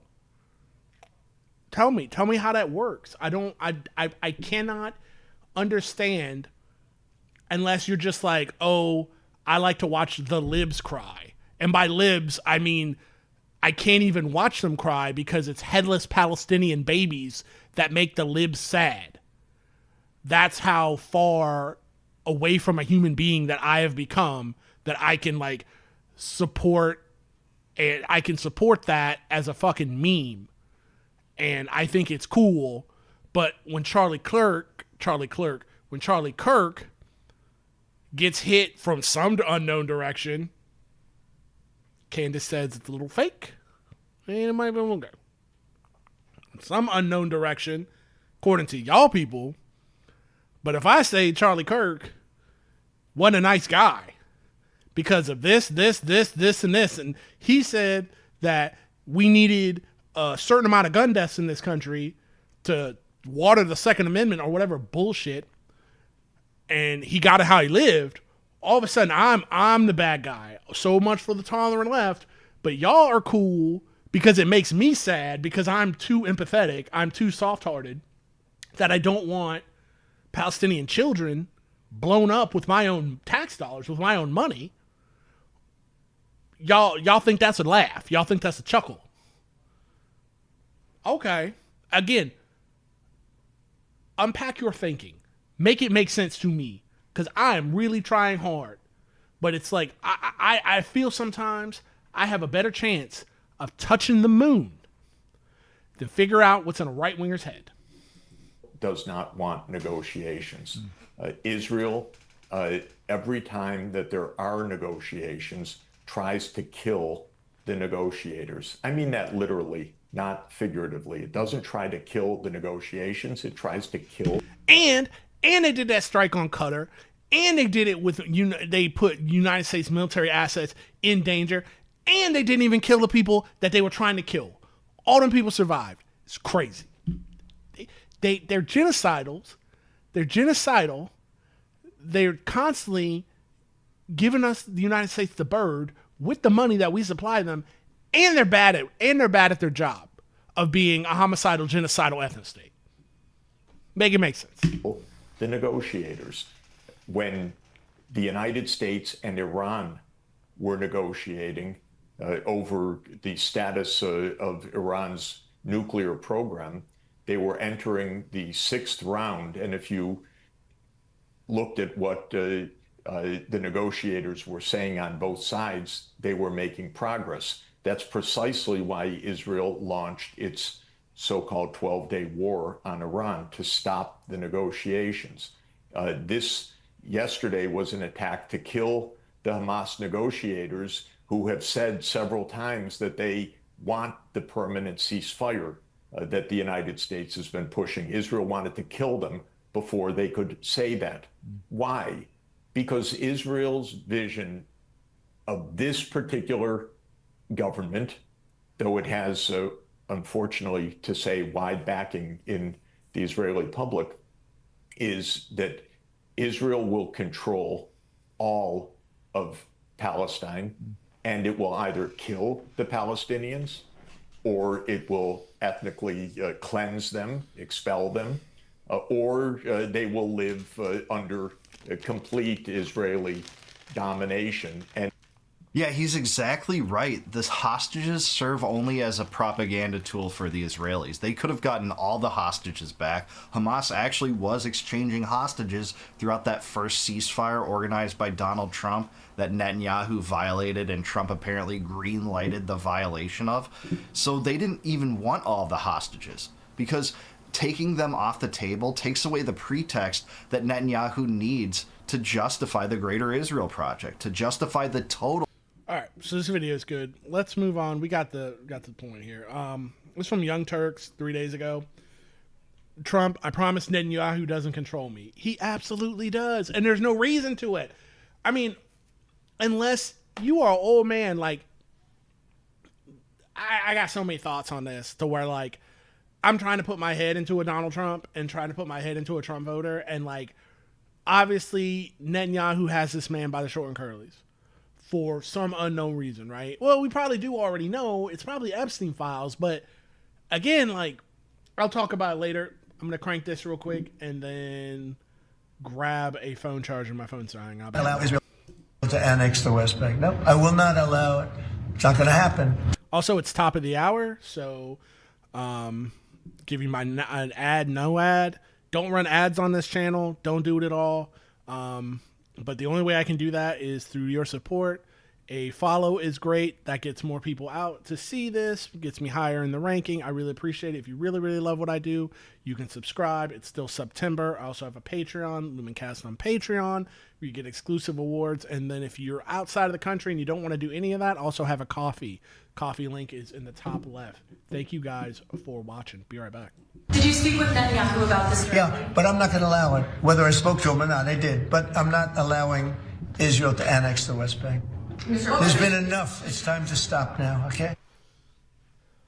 Israel is currently annexing the West Bank, but the President of the United States would like you to believe that he's not going to let it happen. It's been happening. It will continue to happen. And the American president, who right now happens to be a Republican, but it would be the same if it were a Democrat, is going to be a good boy and let Israel do as it pleases with the resources being provided by the American people. That's the reality of the situation. But let's entertain what Trump is claiming here for a second. So apparently on Tuesday, Trump also met with the leaders of Qatar, Jordan, Turkey, Pakistan, Egypt, the UAE, Saudi Arabia, and others. And the whole point of this meeting was to, I'm sure, discuss all sorts of foreign policy as it pertains to the Middle East and Israel. And per the Wall Street Journal, an Arab official briefed on the meeting said that though Trump spoke vaguely at times, he was clear that he would try to prevent Netanyahu from annexing the West Bank. So he had said this during the meeting with Arab leaders, and then later he proceeded to answer a reporter's question and say, yes, I'm going to stop Netanyahu and the Israeli government from stealing more land, even though I have facilitated the opportunity for them to do just that. Now, Trump also stated that he is pushing a US peace plan to end the genocide in Gaza. And hopefully that peace plan would look a little better than the fake peace plan that he claims Armenia and Azerbaijan signed.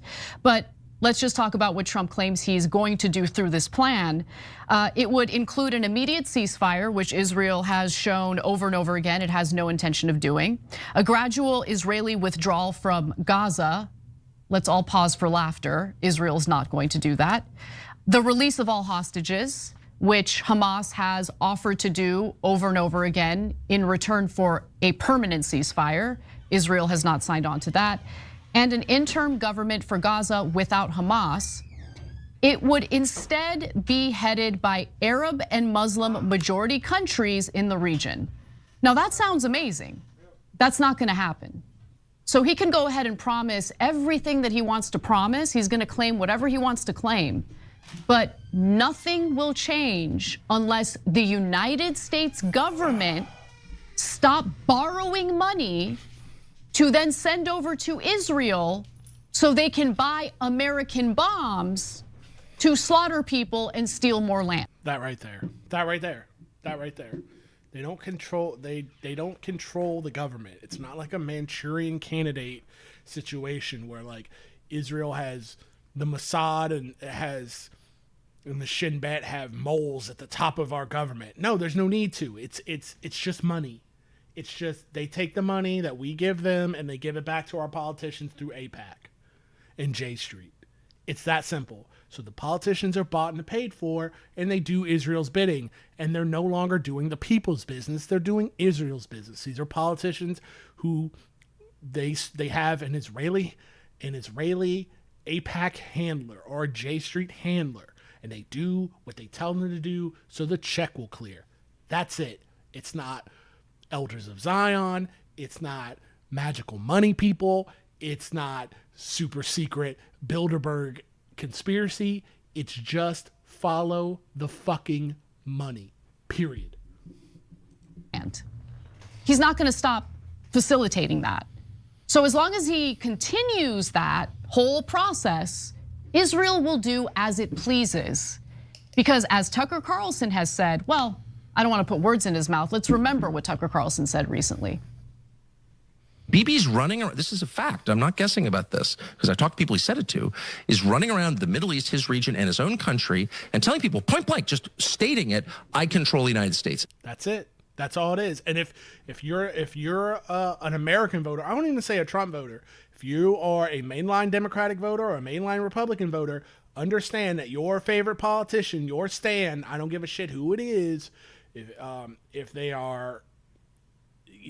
have any footing in the Republican Party or any footing in the Democratic Party, they are a servant of this rogue, genocidal ethno-state.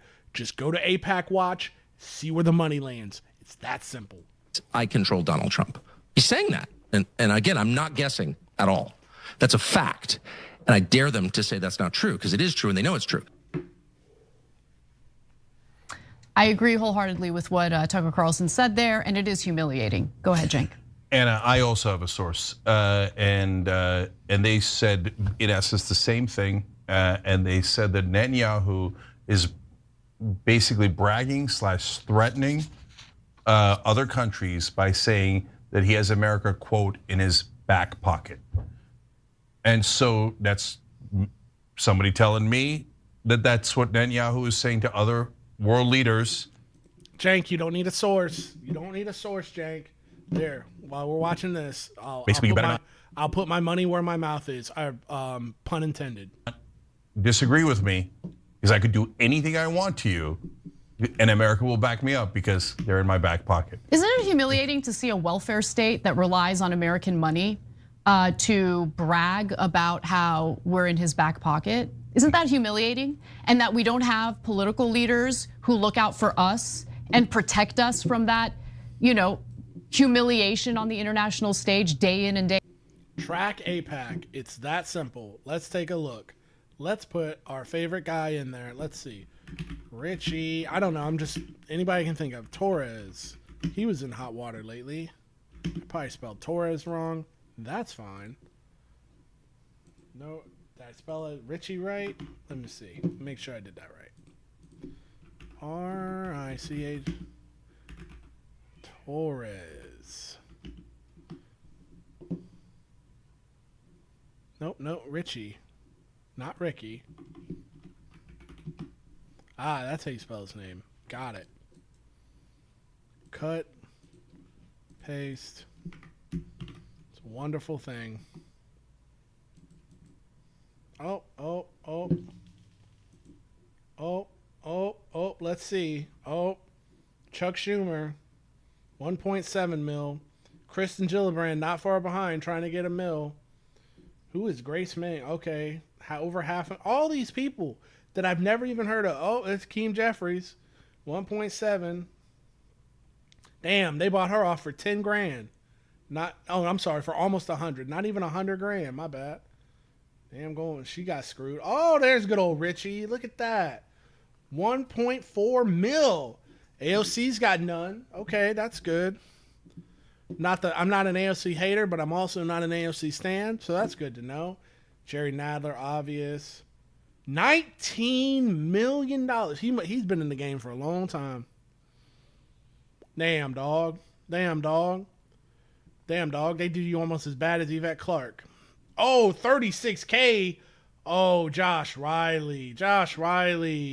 You sell out for so cheap, Josh Riley. Oh, buddy, come on. You got people over here putting up Tom Brady contract numbers, dog, and you can't even get a new, I don't know, what kind of car costs 36 grand? A damn BMW or something? A G-Wagon? I don't know. I don't even know who have these folks. Oh, she's almost getting a million. I hope she gets her million soon. That's nice. But yeah, it's not complicated, y'all. It's not magic. Day out. Yeah. Anyway. So now I want to tell you the rhetorical trick that's being played in regards to the West Bank. The Israelis are not officially annexing the West Bank, so Trump can say, see, I stopped them, right?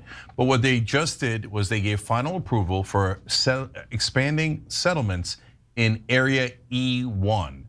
Why that's so important is because that splits the West Bank in half and makes a Palestinian state in the West Bank. People be buying me so many subs, so many gift subs to like people I don't even watch. And I'd be like, so I have all these funky emojis to where it's like, I don't even know where that came from. Bank nearly impossible.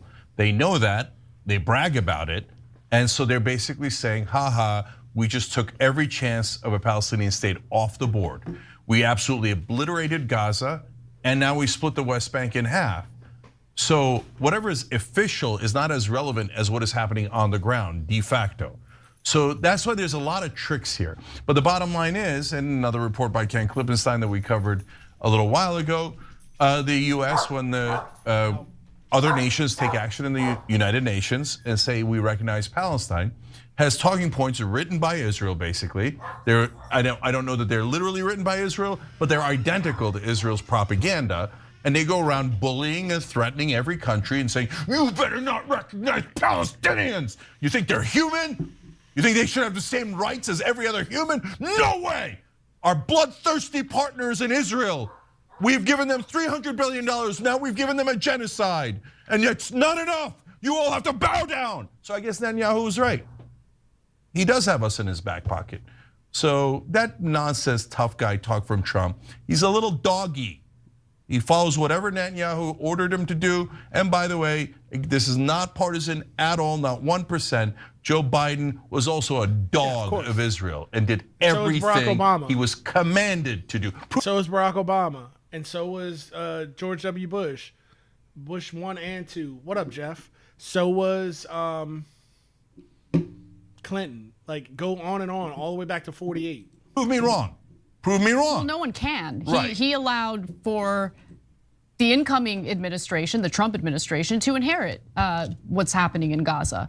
So I just want to note a few other things. Netanyahu is visiting with Trump in the White House on Monday.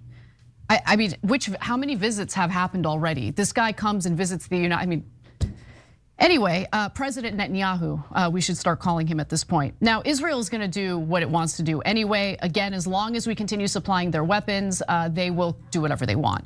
So the Israeli government and its officials are calling on Netanyahu to formally annex the West Bank. That has been the message that we've been sharing with you all over and over again. Israel's communications minister, for instance, wrote the following: sovereignty is not just the most proper Zionist response, but also this is simply our land. The land. Nope. Lies, lies, lies. It was given by the British in 1948 for no reason except to have an excuse to kill and murder the indigenous inhabitants already of that land, and to make it a place where weirdos from Bushwick could go live and get free healthcare and free education. Yeah, so F all that. No. Yeah, hey, pin your Discord channel for me, please. I'm lazy. I will, sure, Lise. Give me a second. I'll let this play for a bit. Actually, let's move on to, no, I don't care about ICJ. We're going to keep with the same theme and just more of how Israeli money, which is really our tax money, is controlling the United States government. Just a little bit of this, and we're going to move on to the fake ass Gaza peace deal.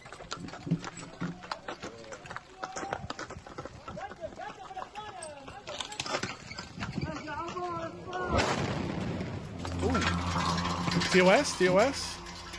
They have flattened Gaza entirely. There's been targeted destruction of hospitals, places of worship, schools, just eradicating the whole place. Israel is seen as more moral than any other state in the world. The Israeli army is the most moral in the world. The idea that Israel could perpetrate any crime in international law became basically unimaginable. Impunity for Israel is baked into the international legal system from the very beginning.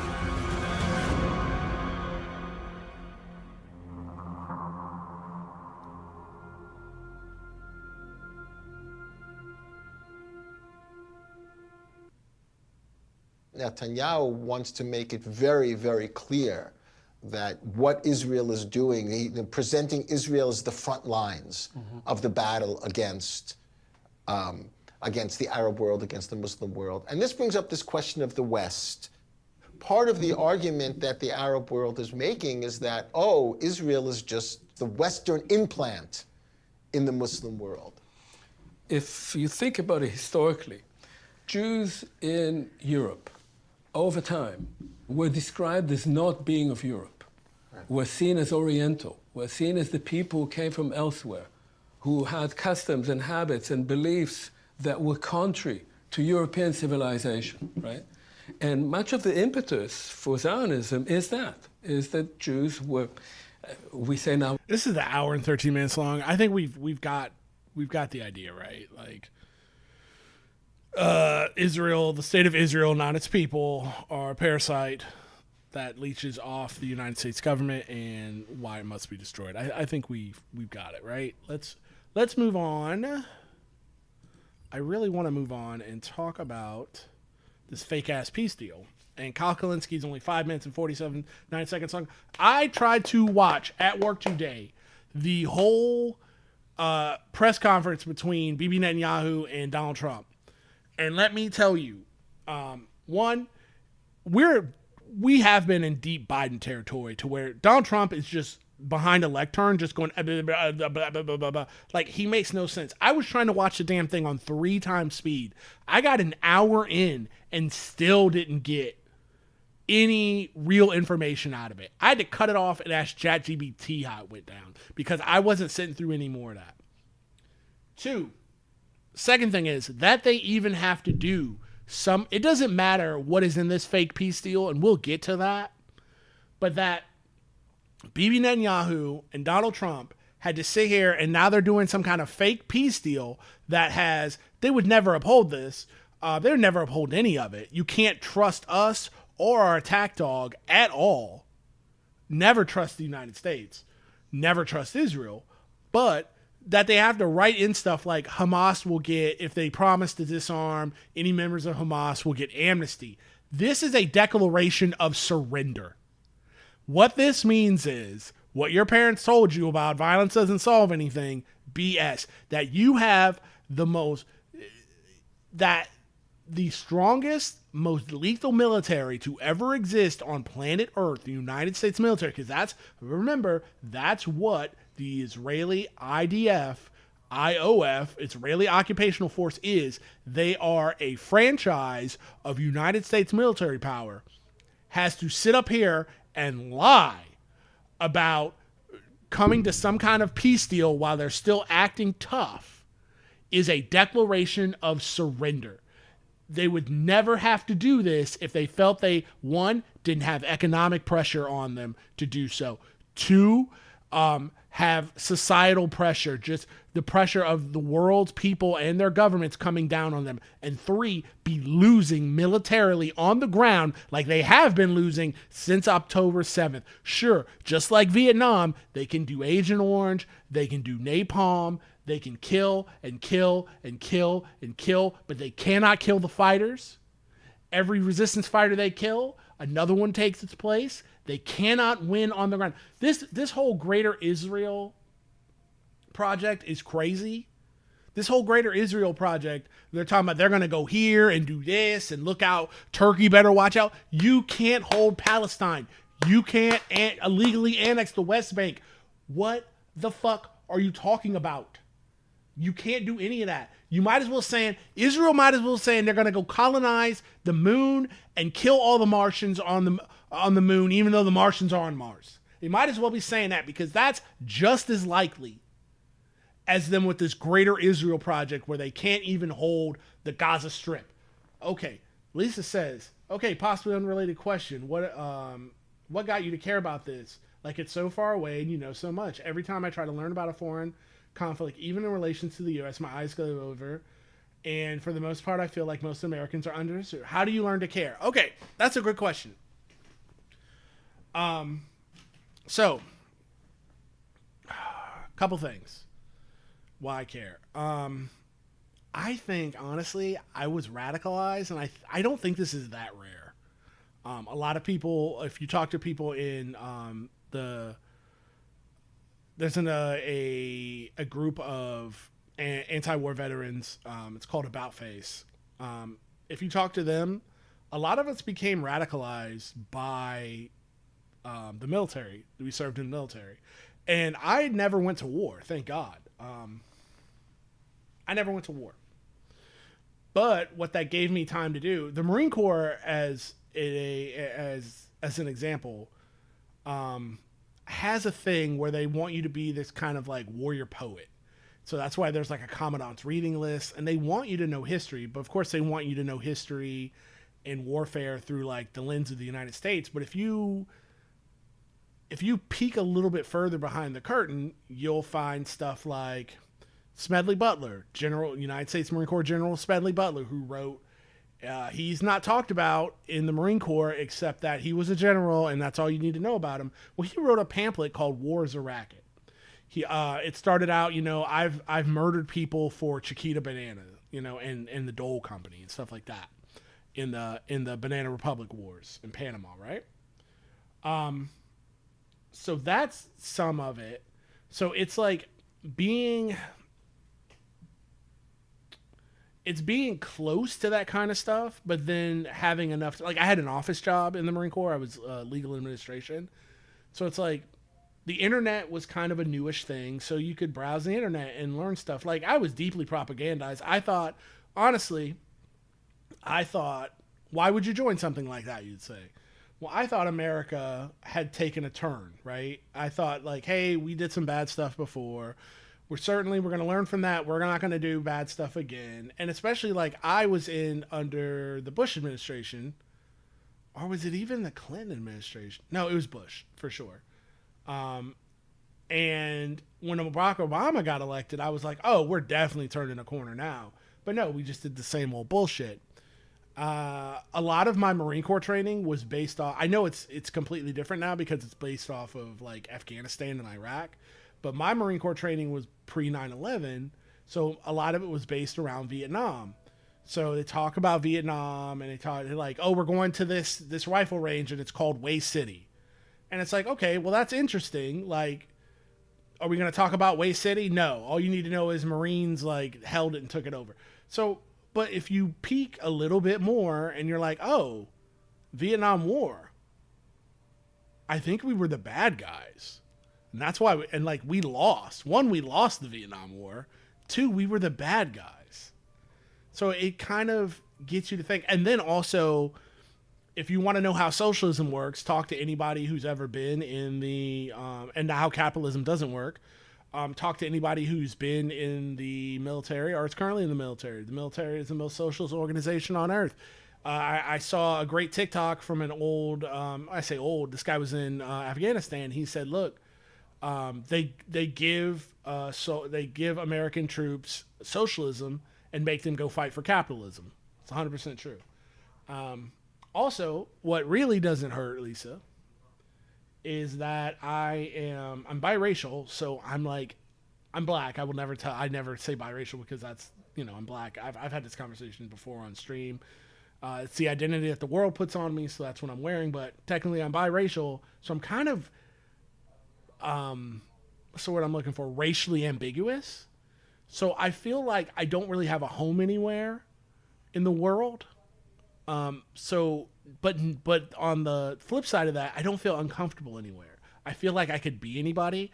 So to make this short, I have empathy for people who quote unquote look like me. So I could see that guy in Palestine being me. I could see him. I could see that guy getting picked up by ICE being me. I could see that guy in Iraq being me. I could see that guy in Afghanistan being me. It makes it, when you're the out group, it makes it a lot easier for you to empathize with other out groups because you understand how you've been fucked over and how they're fucking you over. I'm not saying that's a prerequisite. There's plenty of, blonde, blue-eyed, Caucasian white people who feel the same way I do. And it's not really about... Americans are uninterested. Again, it goes back to the very top of the stream. Americans are uninterested because we're lazy and we can't see how this affects them. So instead of when you're on your stream or you're in the street or whatever, don't try to talk to people. You can if you want, do whatever you want. I'm not telling you how to advocate for anything. But what I found most effective is I don't talk to people. I don't try to talk to their morality, which might not even be there, to be honest. A lot of these people are too far gone. I try to talk to their selfishness. I try to talk to how this affects you. So Israel-Palestine, I'm not going to sit here and talk to you about a genocide. I'm going to talk to you about how much money your local representative has gotten from AIPAC and how much money your local government, your city, state government, forget federal, has sent to Israel. While you have to scrape and scrounge, what did Tim Dillon say? For change in the car to get a Del Taco. I'll talk to you about that. I'm not going to talk to you about socialism. What I am going to talk to you about is, do you think it's right that you pay taxes that go to welfare recipients and food stamp recipients, hold, that have a full-time job or as close to a full-time job as they can have, because Walmart and Taco Bell and Arby's and McDonald's, they won't put you on full-time because that comes with a whole nother set of benefits. Do you think it's right that these companies are multinational, billion-dollar companies with shareholders that make money from doing nothing, and they get a stock split when the share goes up and their shareholder value goes up, but they underpay, overwork their employees, and they show them how to get on public assistance because that's the only way you can survive, by working these jobs that are underpaid from international multi-billion-dollar corporations. So in essence, you as the American, and a lot of these people don't even get taxed. They don't even pay taxes. They get a return, but just whatever, go with it. How do you think it's fair that your tax dollars that you pay are going to subsidize Walmart's wages? You're talking about, this isn't a mom and pop. This isn't a startup serving the community. This is an international corporation worth billions of dollars. Do you think that's right that you are a unpaid shareholder because your tax dollars are going to subsidize their wages because they refuse to pay a living wage, and so now you're a shareholder? These corporations are already socialists because they depend, their CEOs and the corporations themselves depend on public subsidies to survive, and you as the taxpayer get no return on investment for that. Do you think that's do you think that's a real capitalism? That's the way you want this country to work? See, I'm not going to sit here and talk to about, everyone according to, their ability and everyone according to their needs, because people are lazy. If they feel like if they feel like it doesn't affect them, then they won't care. But the way that our system works, it's almost like a free-to-play video game, right? If you've ever played a free-to-play video game to where it's like, oh, you're not spending money, you're buying woo-woo tokens. And 5 woo-woo tokens equals 1 boo-boo token. And a boo-boo token, if you get 10 boo-boo tokens, then you can buy an outfit for your character in this free-to-play game. So it's to obfuscate, to get you to not even think about where the money's going out of your own pocket. All you want is a new custom skin for your Fortnite character, for V-Bucks or whatever, right? That's the same thing our current capitalist system does, is it obfuscates the tax dollars, it rips you off, provides you no services, and you think that it doesn't affect you, but when I show you the hard numbers, you see how it does. That's how you have to get through to people. All right, guys, so I am losing my mind over here because Trump just did this event where he announced peace in the Middle East between Israel and Gaza, and I saw that the White House tweeted out I think it was like a 16-point plan or 20-point plan on here's how we're going to have peace between Israel and the Palestinians. And So they're doing this event, and I sat there and I read through, all the bullet points. And as I got to the end of it, I was like, why am I wasting my time reading this? Like, none of this is real. They're not going to do any of this. So Trump at one point says that if Hamas rejects the deal, then Netanyahu has my full backing to do what he's got to do, which is just, wink and a nod to like, yeah, go ahead, finish the genocide, finish the ethnic cleansing. And to this point, there's been a number of peace deals that were on the table. And virtually every one Hamas accepted, even ones that had incredibly unfavorable terms for them. And Israel would be the one that rejects the deals. Now, the dishonest thing is that both Israel and Trump and the U.S. government, as Israel was rejecting peace deals, they would dishonestly pretend like Hamas was rejecting the peace deals. This happened a number of times. I remember Dropsite News and Ryan Grimm and Jeremy Scahill, they were reporting on it. I mean, there was literally a deal on the table where Hamas said, we will put down our weapons and leave Gaza. And Israel said, no, we don't want that term. And the reason why they didn't want it is because then they don't have that permanent boogeyman that they could point to, and they could say, like, look, there's not a partner for peace on that side. So, I mean, they were given every single thing they wanted. I mean, it was, what was it, like, within a week or two of October 7th, there was a deal on the table to return all of the hostages, and Israel said no. And these are not things that you hear. Mainstream media doesn't report on this. People don't talk about this. But these are all verifiable facts.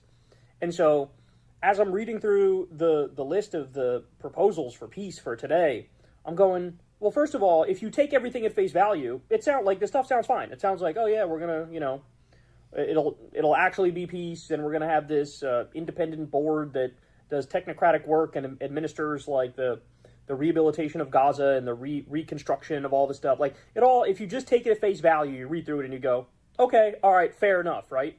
But none of it is real, and I'm going to be pulling my hair out over the next 2 or 3 days watching the reaction, because Trump is a master at working the media. And think about what he did here.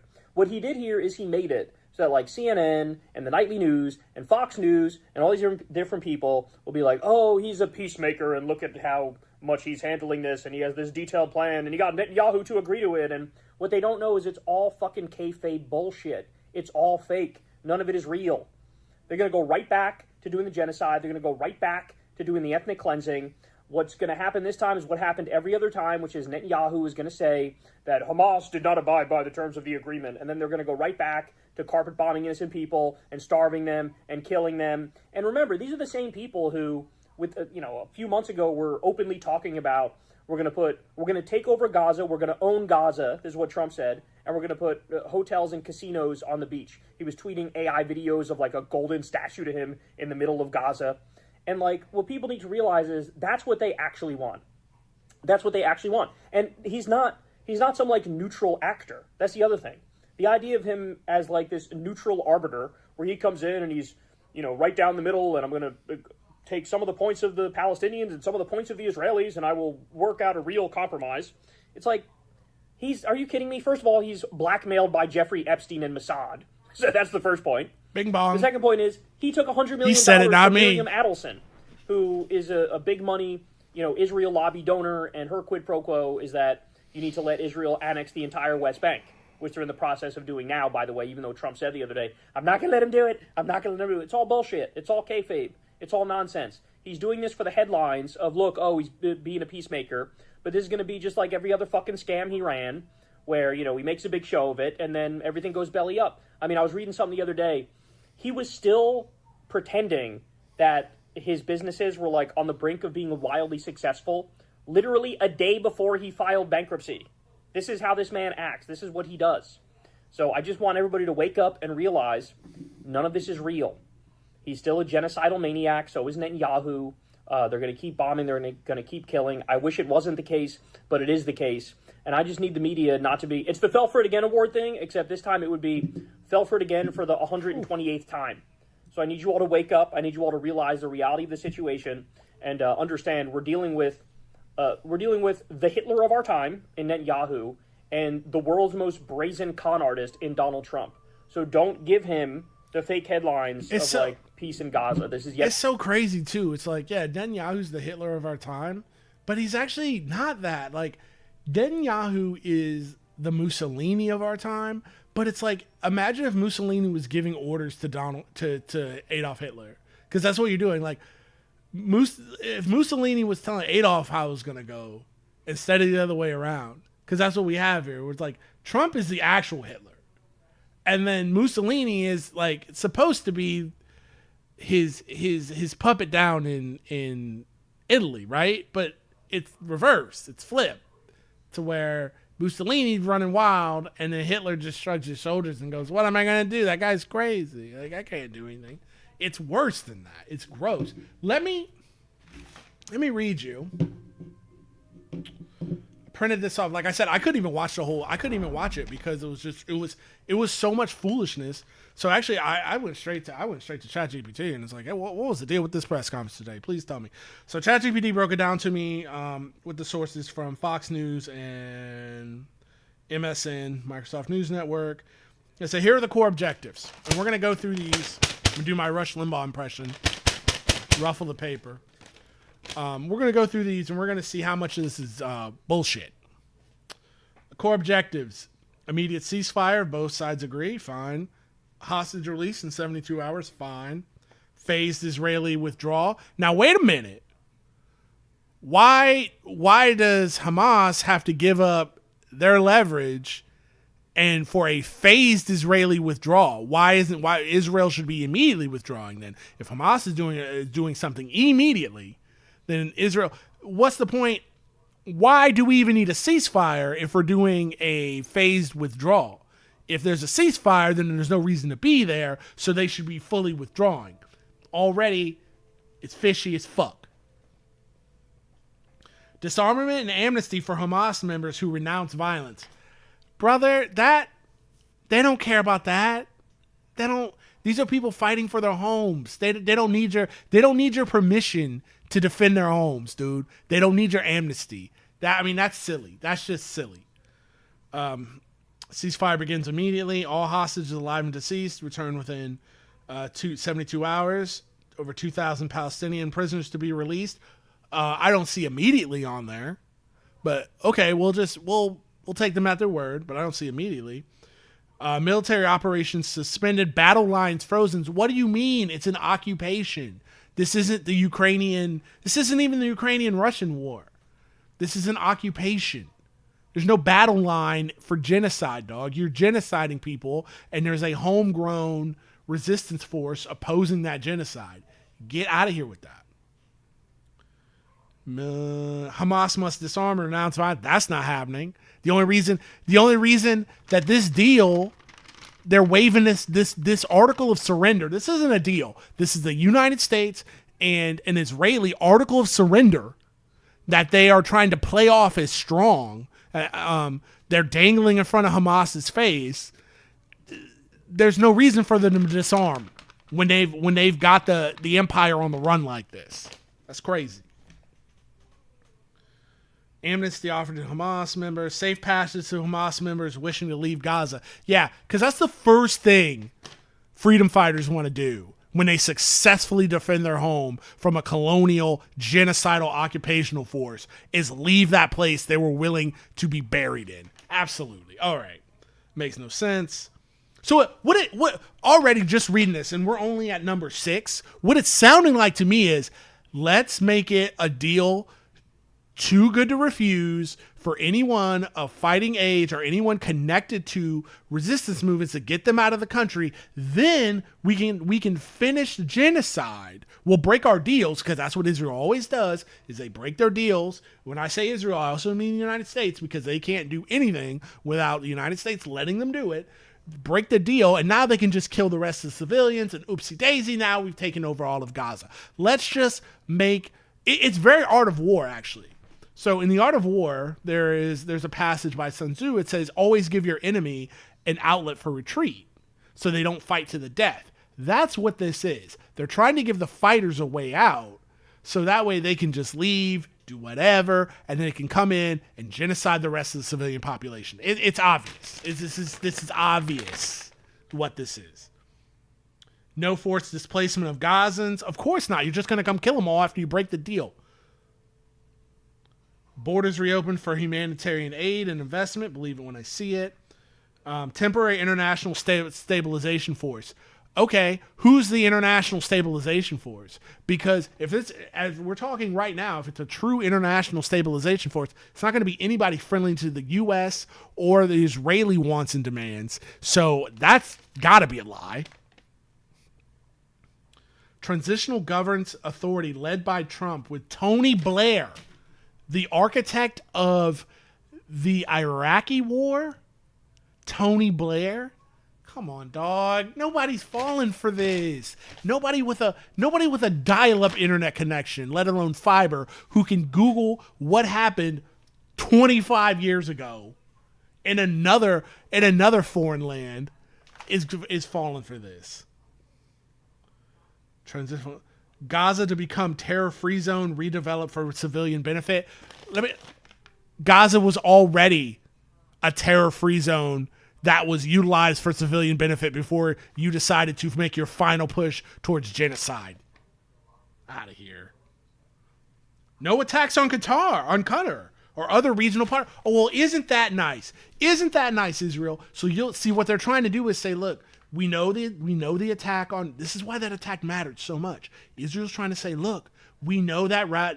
Everybody calm down. Everybody calm down. Just let us kill the rest of the Palestinians and we won't attack you, which is a lie, which is also a lie. They're not going to stop with Gaza. If they kill everyone in Gaza, they're not going to stop with Gaza.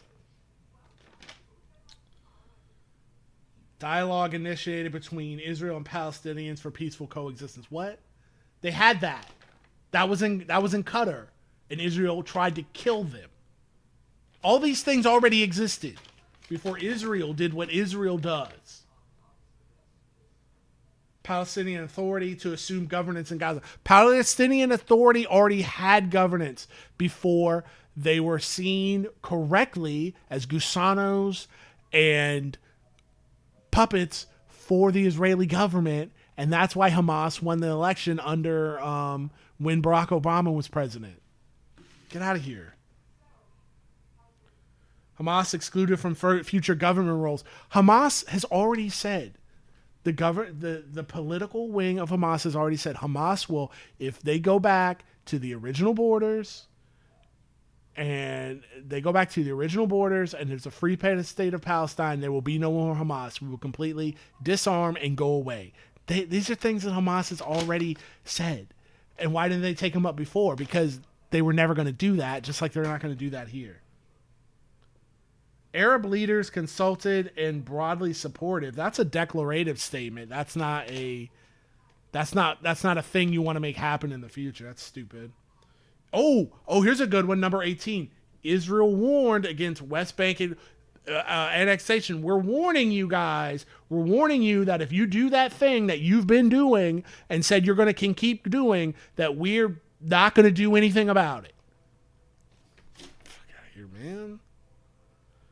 Regional cooperation and this thing is terrified. They are terrified of a united Middle East. Regional cooperation encouraged, including Saudi Arabia, Egypt, Jordan, UAE, Turkey, Indonesia, and Pakistan. Now, I bet with Pakistan. I bet. Because Pakistan says, you want to be froggy, then let's jump. Pakistan is the key to this. I'm telling you. The more those countries that align with Pakistan and have defense agreements with Pakistan, the less powerful Israel and the less powerful the United States becomes. Because now you've got your own little... and I don't mean this as a diss, but you've got your own little North Korea. And what I mean by that, you've got a country that's saying, we got nukes. You want to see them? You want to see them? I will show them to you. No problem. We'll show them to you tonight. United States wants none of that. Israel, even with their own nukes, wants none of that.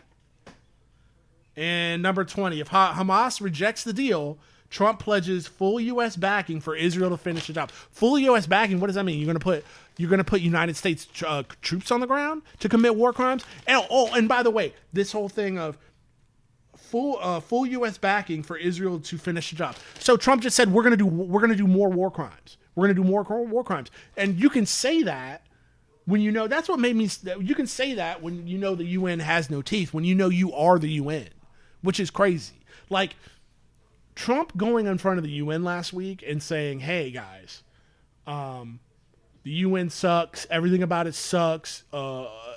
It's like, brother, the call's coming from inside the house. The United States is a permanent member of NATO. Like, if NATO, I mean not NATO, I'm sorry, of the UN. If the UN sucks, it's because you suck. Like, it's like if you ever worked a service job, ever worked like a retail job, and your regional manager comes down and tells you how bad the store is and how much it sucks and how like you all should be fired or whatever. Well, brother, like, you're the regional manager. If this store is a bad store, then it's your problem. You're the one that's supposed to be in charge of it. The UN is not the UN. The UN is just a bunch of countries sitting around stroking off the United States. That's what it is. It has no power. It has no nothing. All those countries that walked out of Bibi Netanyahu's speech should have kept going. Those countries should permanently pull out of the UN. The UN should be nothing but Britain, the UK, Germany, United States, Micronesia, all of our other dumb little colonies sitting around just staring at each other. Because, I mean, it's going to do the same thing that it's going to do anyway, as long as the United States has permanent veto power. It's a permanent member on the Security Council. It's just going to do whatever we say. So it doesn't matter. The UN is worthless. I feel dumb that I even spent a moment of my time cosplaying Model UN in high school because I cared about this kind of stuff. But yeah, that's how it is. It's fake. Let's wrap up 2 hours and 40 minutes. Let's wrap up and talk about the Trump shoot. Let's call him the Trump shooter. 100%. The guy who shot up. There was a bunch of mass shootings over the weekend. 3 of them are at least 3 that we know of. Not the guy who shot up the casino. Probably shot up the casino because, you know, there's plenty of reasons to shoot up a casino. All bad, by the way, obviously. But 3 of these guys are confirmed right-wingers, MAGA Trump guys. But again, we don't see it now. Now we start talking about mental health when it's these guys. But when it's a right-wing trans kid, we want to throw every trans kid into a damn camp or something. All right, whatever. Let's talk about this guy. It's not funny that he killed a bunch of people, but it's funny the reaction to him. Let's see. Let's go on back. Daily Beast has a good write-up on him. Mormon church shooter's MAGA mom shared chilling message before massacre. Let's see. Just days before the mother of the Mormon church shooter posted an ominous message in days before the massacre about being hurt by someone close to her who constantly avoids accountability. Now, the reason why, and this is pure speculation, there's no fact about this at all. I'm pulling this right out of my own head.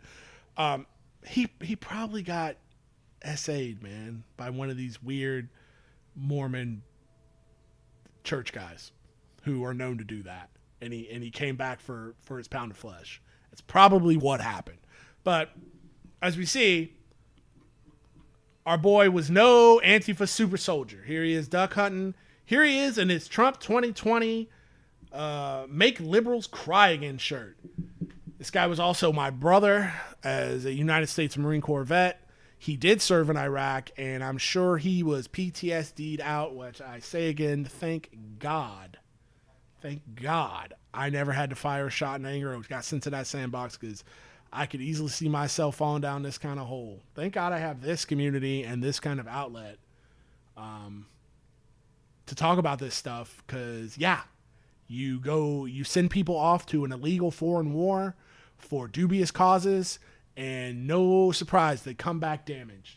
But yeah, I want to thank everybody. We're going to keep going. We're almost at the top of the hour again. So follows really help me out. If you super like what I'm doing, subscribe. You can link your Amazon Prime sub. Also, I have Lumencast, Patreon with exclusive rewards. And if you can't use any of that for any reason, I also have a coffee, which is linked up above on the left. Over there-ish. But thank you guys so much. But yeah, I'm really interested in what Fox News has to say about this guy. Let's see. We're going to go now to a live news conference with more information. Fire Chief Genesee County Sheriff's Department Sheriff Chris Swenson. Oh, the best news. And MSP, Michigan State Police Captain Greg Marenko. I'm going to provide an update from the incident that we spoke about earlier today that occurred at the Church of Jesus Christ of Latter-day Saints at 10:25 a.m. I want to talk about our officer's response. That call came out at 10:25 a.m. All right, I don't care about that. The suspect, again, we're in the preliminary stage. That's Thomas Jacob Sanford, Sanford. Currently, where we're at, an update. I gave you 10 victims who were victims of gunshot. Since then, we have 2 victims who are now deceased. One additional one had died at a local hospital. And again, that suspect is deceased as well. 7 other victims at this time are in stable condition. 1 is in critical condition. Now, for the reunification, I had a question earlier about, hey, where can people call to see if their loved one is okay? So I know that our community is hurting right now. This will be available to our community. Subscribe to Fox News. I thought we would get something on who this guy was from Fox. Let's look a little bit more. FBI calls it a targeted attack. We begin with Madeline Rivera. In Grand Blanc, Michigan, hundreds of people were inside worshiping when police say the gunman rammed his and investigation and is investigating this as an act of targeted violence. We received 911 calls about bomb threats or other. But not terror? Why not terror? You guys love throwing that around. Why not terror? Is it because he looks like this? Is it because he looks like this? Is it because he looks like this and he's wearing this and you know that? That's why. That's why you don't want to use the T word. Indications that there was a bomb at a different location. Some of them were churches, and we have responded and cleared those locations. I'd also like to acknowledge the heroism of not only that church. Sanford from Burton, Michigan. Here we go. Let's go, Fox. Let's go, Fox. Police have identified the suspect as 40-year-old Thomas Jacob Sanford from Burton, Michigan, about 10 minutes from Grand Blanc. Investigators are executing search warrants at his home. Michigan Governor Gretchen Whitmer says violence in a place of worship is unacceptable. She's ordered flags across the state to be lowered to half staff to honor the victims. That's it? Carly and Todd. Madeline Rivera, thank you. With that, let us bring in former Assistant FBI Director Chris Swecker. Chris, are you hearing anything from your sources as to motive in an attack that you heard a member of the FBI call targeted violence? No, but I'll tell you this. You can tell the tip-off is that the FBI has taken the lead. That means they're treating this as either a hate crime or an act of domestic terrorism. Targeted violence means targeted at someone or a group of people in an effort to intimidate or inflict violence in the furtherance of social change or political change. I mean, it's a convoluted explanation, but it's either domestic terrorism or hate crime. Regardless, that's that they have already actually attributed a motive to this individual already. So they must know quite a bit about him, his writings, his postings, interviews. That's so interesting. So you're saying, so this guy is saying, oh my God, so now the FBI just needs to fly in and rule as a hate crime. But it's more than that, Lisa. They're saying that this guy, whoever, whatever, I miss who he was because I'm in my happy place right now, is saying that, oh, they must know so much about him. Now, not a week ago, when they didn't know so much about who was shooting who, quickly want to run out, oh, this guy has a trans roommate who could possibly be his girlfriend. Oh, this guy was in a Discord group and he said one time that he didn't like how the way Charlie Kirk chewed his oatmeal. And they knew all this stuff that they wanted to talk about. They were quick to want to talk about this shit on the fucking news. Now, they don't know nothing. Now, they want to sit on their hands and be like, oh, they're working on it. Oh, they're working on it. We knew 10 minutes after the shooting of the ICE shooting where the dude killed immigrants, not even federal agents. we knew that he was some kind of weirdo, right? We knew all this stuff, but they don't want to show nothing. They, especially Fox, don't want to show this. They don't want to see that. Absolutely not. But now, all of a sudden, now the police work has to be very measured. Now it has to be very thought out. We have to slowly go over stuff, and we can't rush out with we can't let you know everything we know, because we don't know everything yet, because that's how good police work works. But before, when you thought it was an Antifa super soldier, you were quick to run off at the mouth about whatever on Fox News. Okay, fair enough. I see. Used with his friends and family, his social circle, anything that might have been in his car or his pockets. Yeah. I think the investigation is deep into it at this point with regard to motive. Yeah, let's talk a little bit more about that. How does the FBI, you mentioned some of the items there, but how do they begin really to piece together the motive? Again, how do they begin to piece together the motive?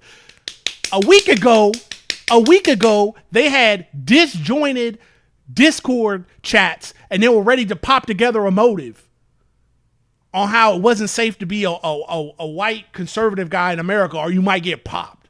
When it's white conservative guys or white conservative trans right-wingers killing people and killing kids. A week ago, they knew what it was. Now, all of a sudden, nobody knows how to put together a fucking motive. Especially that focus on his time as a Marine, because you certainly go to the mental health consequences. Now it's mental health. Now we're worried about fucking mental health. All of a sudden, it's not the guns. It's not the guns. It's not the guns. When you don't have a political ideology, all of a sudden, it's thoughts and prayers. When you look like this in this country, when you look like this, and you wear this bullshit, and you do fucking fucked up shit, all of a sudden, we're worried about your fucking mental health. I hate it here so fucking much, I cannot stand it. In our military that so many men and women encounter when they come back home. Oh. Yeah, I've done some work for the military in this regard at Fort Hood, and the military struggles with this. Mental health is a big issue. Obviously, they have quite a few, disproportionate number of suicides. This wasn't the only Marine veteran that committed violence over the last few days. We had one here in North Carolina at a place that I frequent, a bar restaurant in Southport, North Carolina. Marine veteran. Both of them had mental issues. Both of them had done a GoFundMe page very recently before the shooting to try to raise funds. One for the boat that he used to commit the shooting, the other one for his sick child. So, this is a situation of you find a manufactured grievance, if you will, and then a whole lot of stimulus from people either on the internet or even politicians, irresponsible politicians. From who? A whole lot of stimulus from who? You see how he had to bite his tongue right there? You see how he had to bite his tongue because they can't get around this. They can't get around this. They can't. There's nothing they can do here. So now they have to pretend that this didn't exist. Now they have to memory hold this shit. Politicians, we all know who they are. They're talking about Nazis and anarchists and existential threats. They need to crawl back into their dark places. These people are out there. That has to be taken into account when you start firing off your mouth. To be clear, Chris, the shooting in fuck North Carolina, is he Fox talking News about? has not yet confirmed that individual was a Marine, but we're working to do that and get that to our viewers. Finally, with these recent attacks on churches, do we now need to harden places of worship like we do many schools? Unfortunately, yes. When I do school security assessments, I tell them that this right here, I'm telling you right now, allegedly, I have no proof of this. I have no nothing.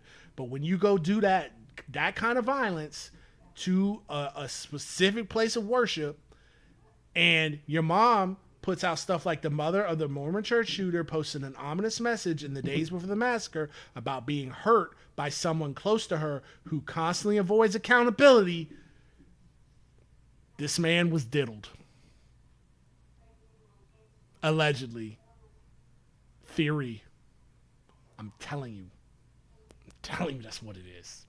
And when we let these monsters run around like we do in the Catholic Church, the Baptist Church, the LDS Church, Boy Scouts, Cub Scouts, school teachers, whoever, wrestling coaches, when you let them hurt children, when you, Epstein files, Little St. James Island, when you sacrifice our children on the altar of capitalism and evil like we've allowed to happen in this country, this is the result. The chickens have come home to roost. I could be completely wrong on this, but I don't think so. I did a story not that long ago about that guy who he was a big deal in the Mormon church, in the LDS church. Well, let me see here. Damn it, do I have my thing up? But this dude was a big deal in the Mormon LDS church, and he got away with sexual assault on a young child, and he only got, what was his name? It's like Camden Dahl. Let me see. Where's my channel? Where's it at? I want to say it's Camden Dahl. Aha. So they are willing to sacrifice their children. Hey, who's monsters, this? To monsters of old, to demons. You know, demons in human flesh. Camden Dahl got probation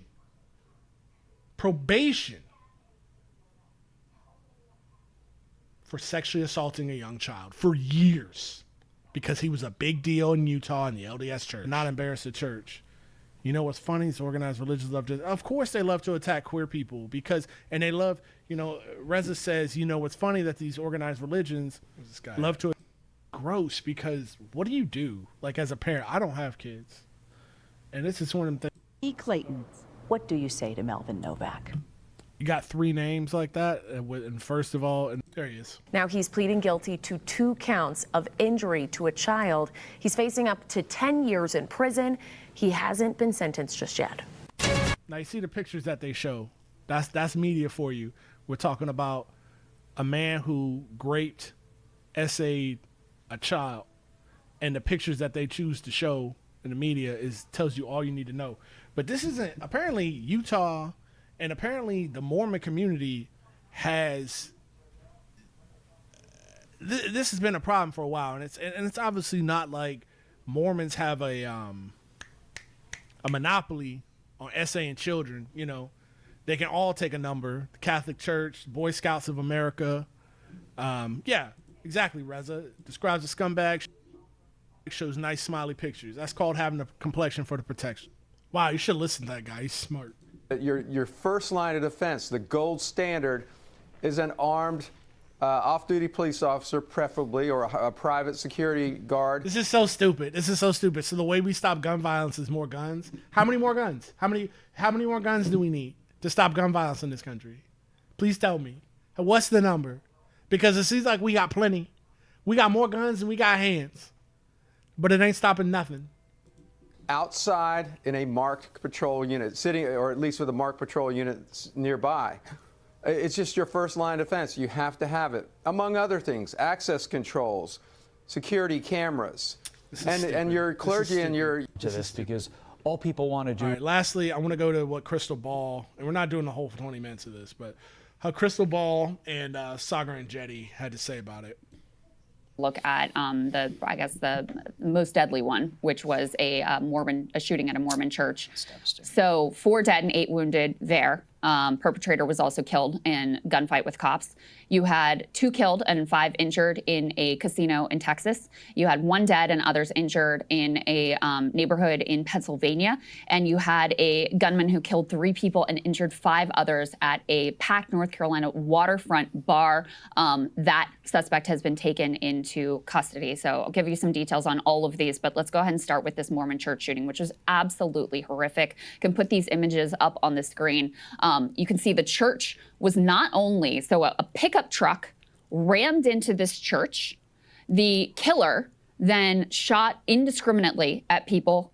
We don't have a lot of details about the exact sequence of how this unfolded. Law enforcement is also saying there were IEDs which were recovered from the scene. As I said before, the death toll has now risen to 4 killed and 8 wounded. This was a Mormon church that was in Michigan. So truly horrifying series of events here. Let me go ahead and show you some images of the truck that rammed into the church here. You can see it there. People noted right away, of course, the American flags in the truck bed, and then also there's your the is this guy Antifa? Was he Antifa? Is this the new Antifa gang sign? Is that what this is? Apparently, it must fucking be, right? It must be an Antifa super soldier. That's what I've been told. And the United States government will never lie to me. Truck that rammed into the church here. You can see it there. People noted right away, of course, the American flags in the truck bed, and then also there was an Iraq War veteran license plate on that truck. And sure enough, we actually put B4 up on the screen. It turns out that the alleged, we'll say, killer here, who also was, like I said, killed by law enforcement in a gun battle pretty quickly after this all unfolded. By the way, law enforcement is getting a lot of credit for their rapid response, preventing even additional loss of life from this horrific situation. So looks like this was an Iraq War veteran, Thomas Sanford, ID'd as the gunman who attacked this church, killing 2 and setting it ablaze. Don't know a ton about him. He does have a young child, roughly 10 years old. He is married, served in Iraq for, I think, roughly 4 years overseas. Let's go ahead and take a listen to a little bit of what law enforcement had to say. This is B3. During this incident, what we know right now. I want to get to them talking about the dude. Target in particular for somebody if you're mentally ill and if you're steeped in all of this. And look, pure speculation, but it's not a far leap to say somebody who served in Iraq, if you look at the suicide rate, mental illness rate, and the effect of what all that takes, not to mention, didn't seem to be doing particularly well, was living in substandard conditions. So you put all that together with what happened, and it's very, it's very, very. See how it flips? Now we're talking about living in substandard conditions. Now we're talking about PTSD. Now we're talking about war. But when they thought it was some leftist guy out here shooting Charlie Kirk or shooting at the president or shooting at the quote unquote illegal immigrants, not even at federal agents, we would be like, oh, this was obviously a Democrat operative, so we need to shut down Act Blue. But now, again, when it's one of your boys, which it always fucking is, one of your fucking guys that fucking, you send him to an unjust war to watch his friends get fucking blown up by IEDs for no fucking reason, and then you bring him back here with no job, no medical support, no place to live, and he knows how to make those same IEDs that killed his friends, and he flips out. All of a sudden, we want to talk about mental health and housing. We don't even want to talk about the guns. No, forget the guns. Now we're going to talk about all the things we're not going to fix in this country. We're not going to do Medicare for all. We're not going to do appropriate housing for all people. We're not doing a jobs program. We're not doing make sure people get paid a living wage. We're not doing none of that. We're backing people against the wall in this society, and then when one of them flips a screw, we go, oh, thoughts and prayers, like Charlie Kirk used to say, who lived by the sword and died by the sword, because weapons contractors gotta get fucking paid. Colt, SIG, Glock, their shares have to go up, so therefore we have to allow everybody with the fucking swinging dick and a fucking breath that can fog up a mirror in this country to be allowed to have as many firearms as they want. We have to have an appropriate number of gun deaths. It might be a Charlie Kirk today. It might be me tomorrow. It might be your kid's school. It might be an LDS church. You never know. But line must go up. Shareholder value must increase. So therefore, we have to deal with this shit, and we'll blame it on the VA. Get the fuck out of here with this. This country is full of shit.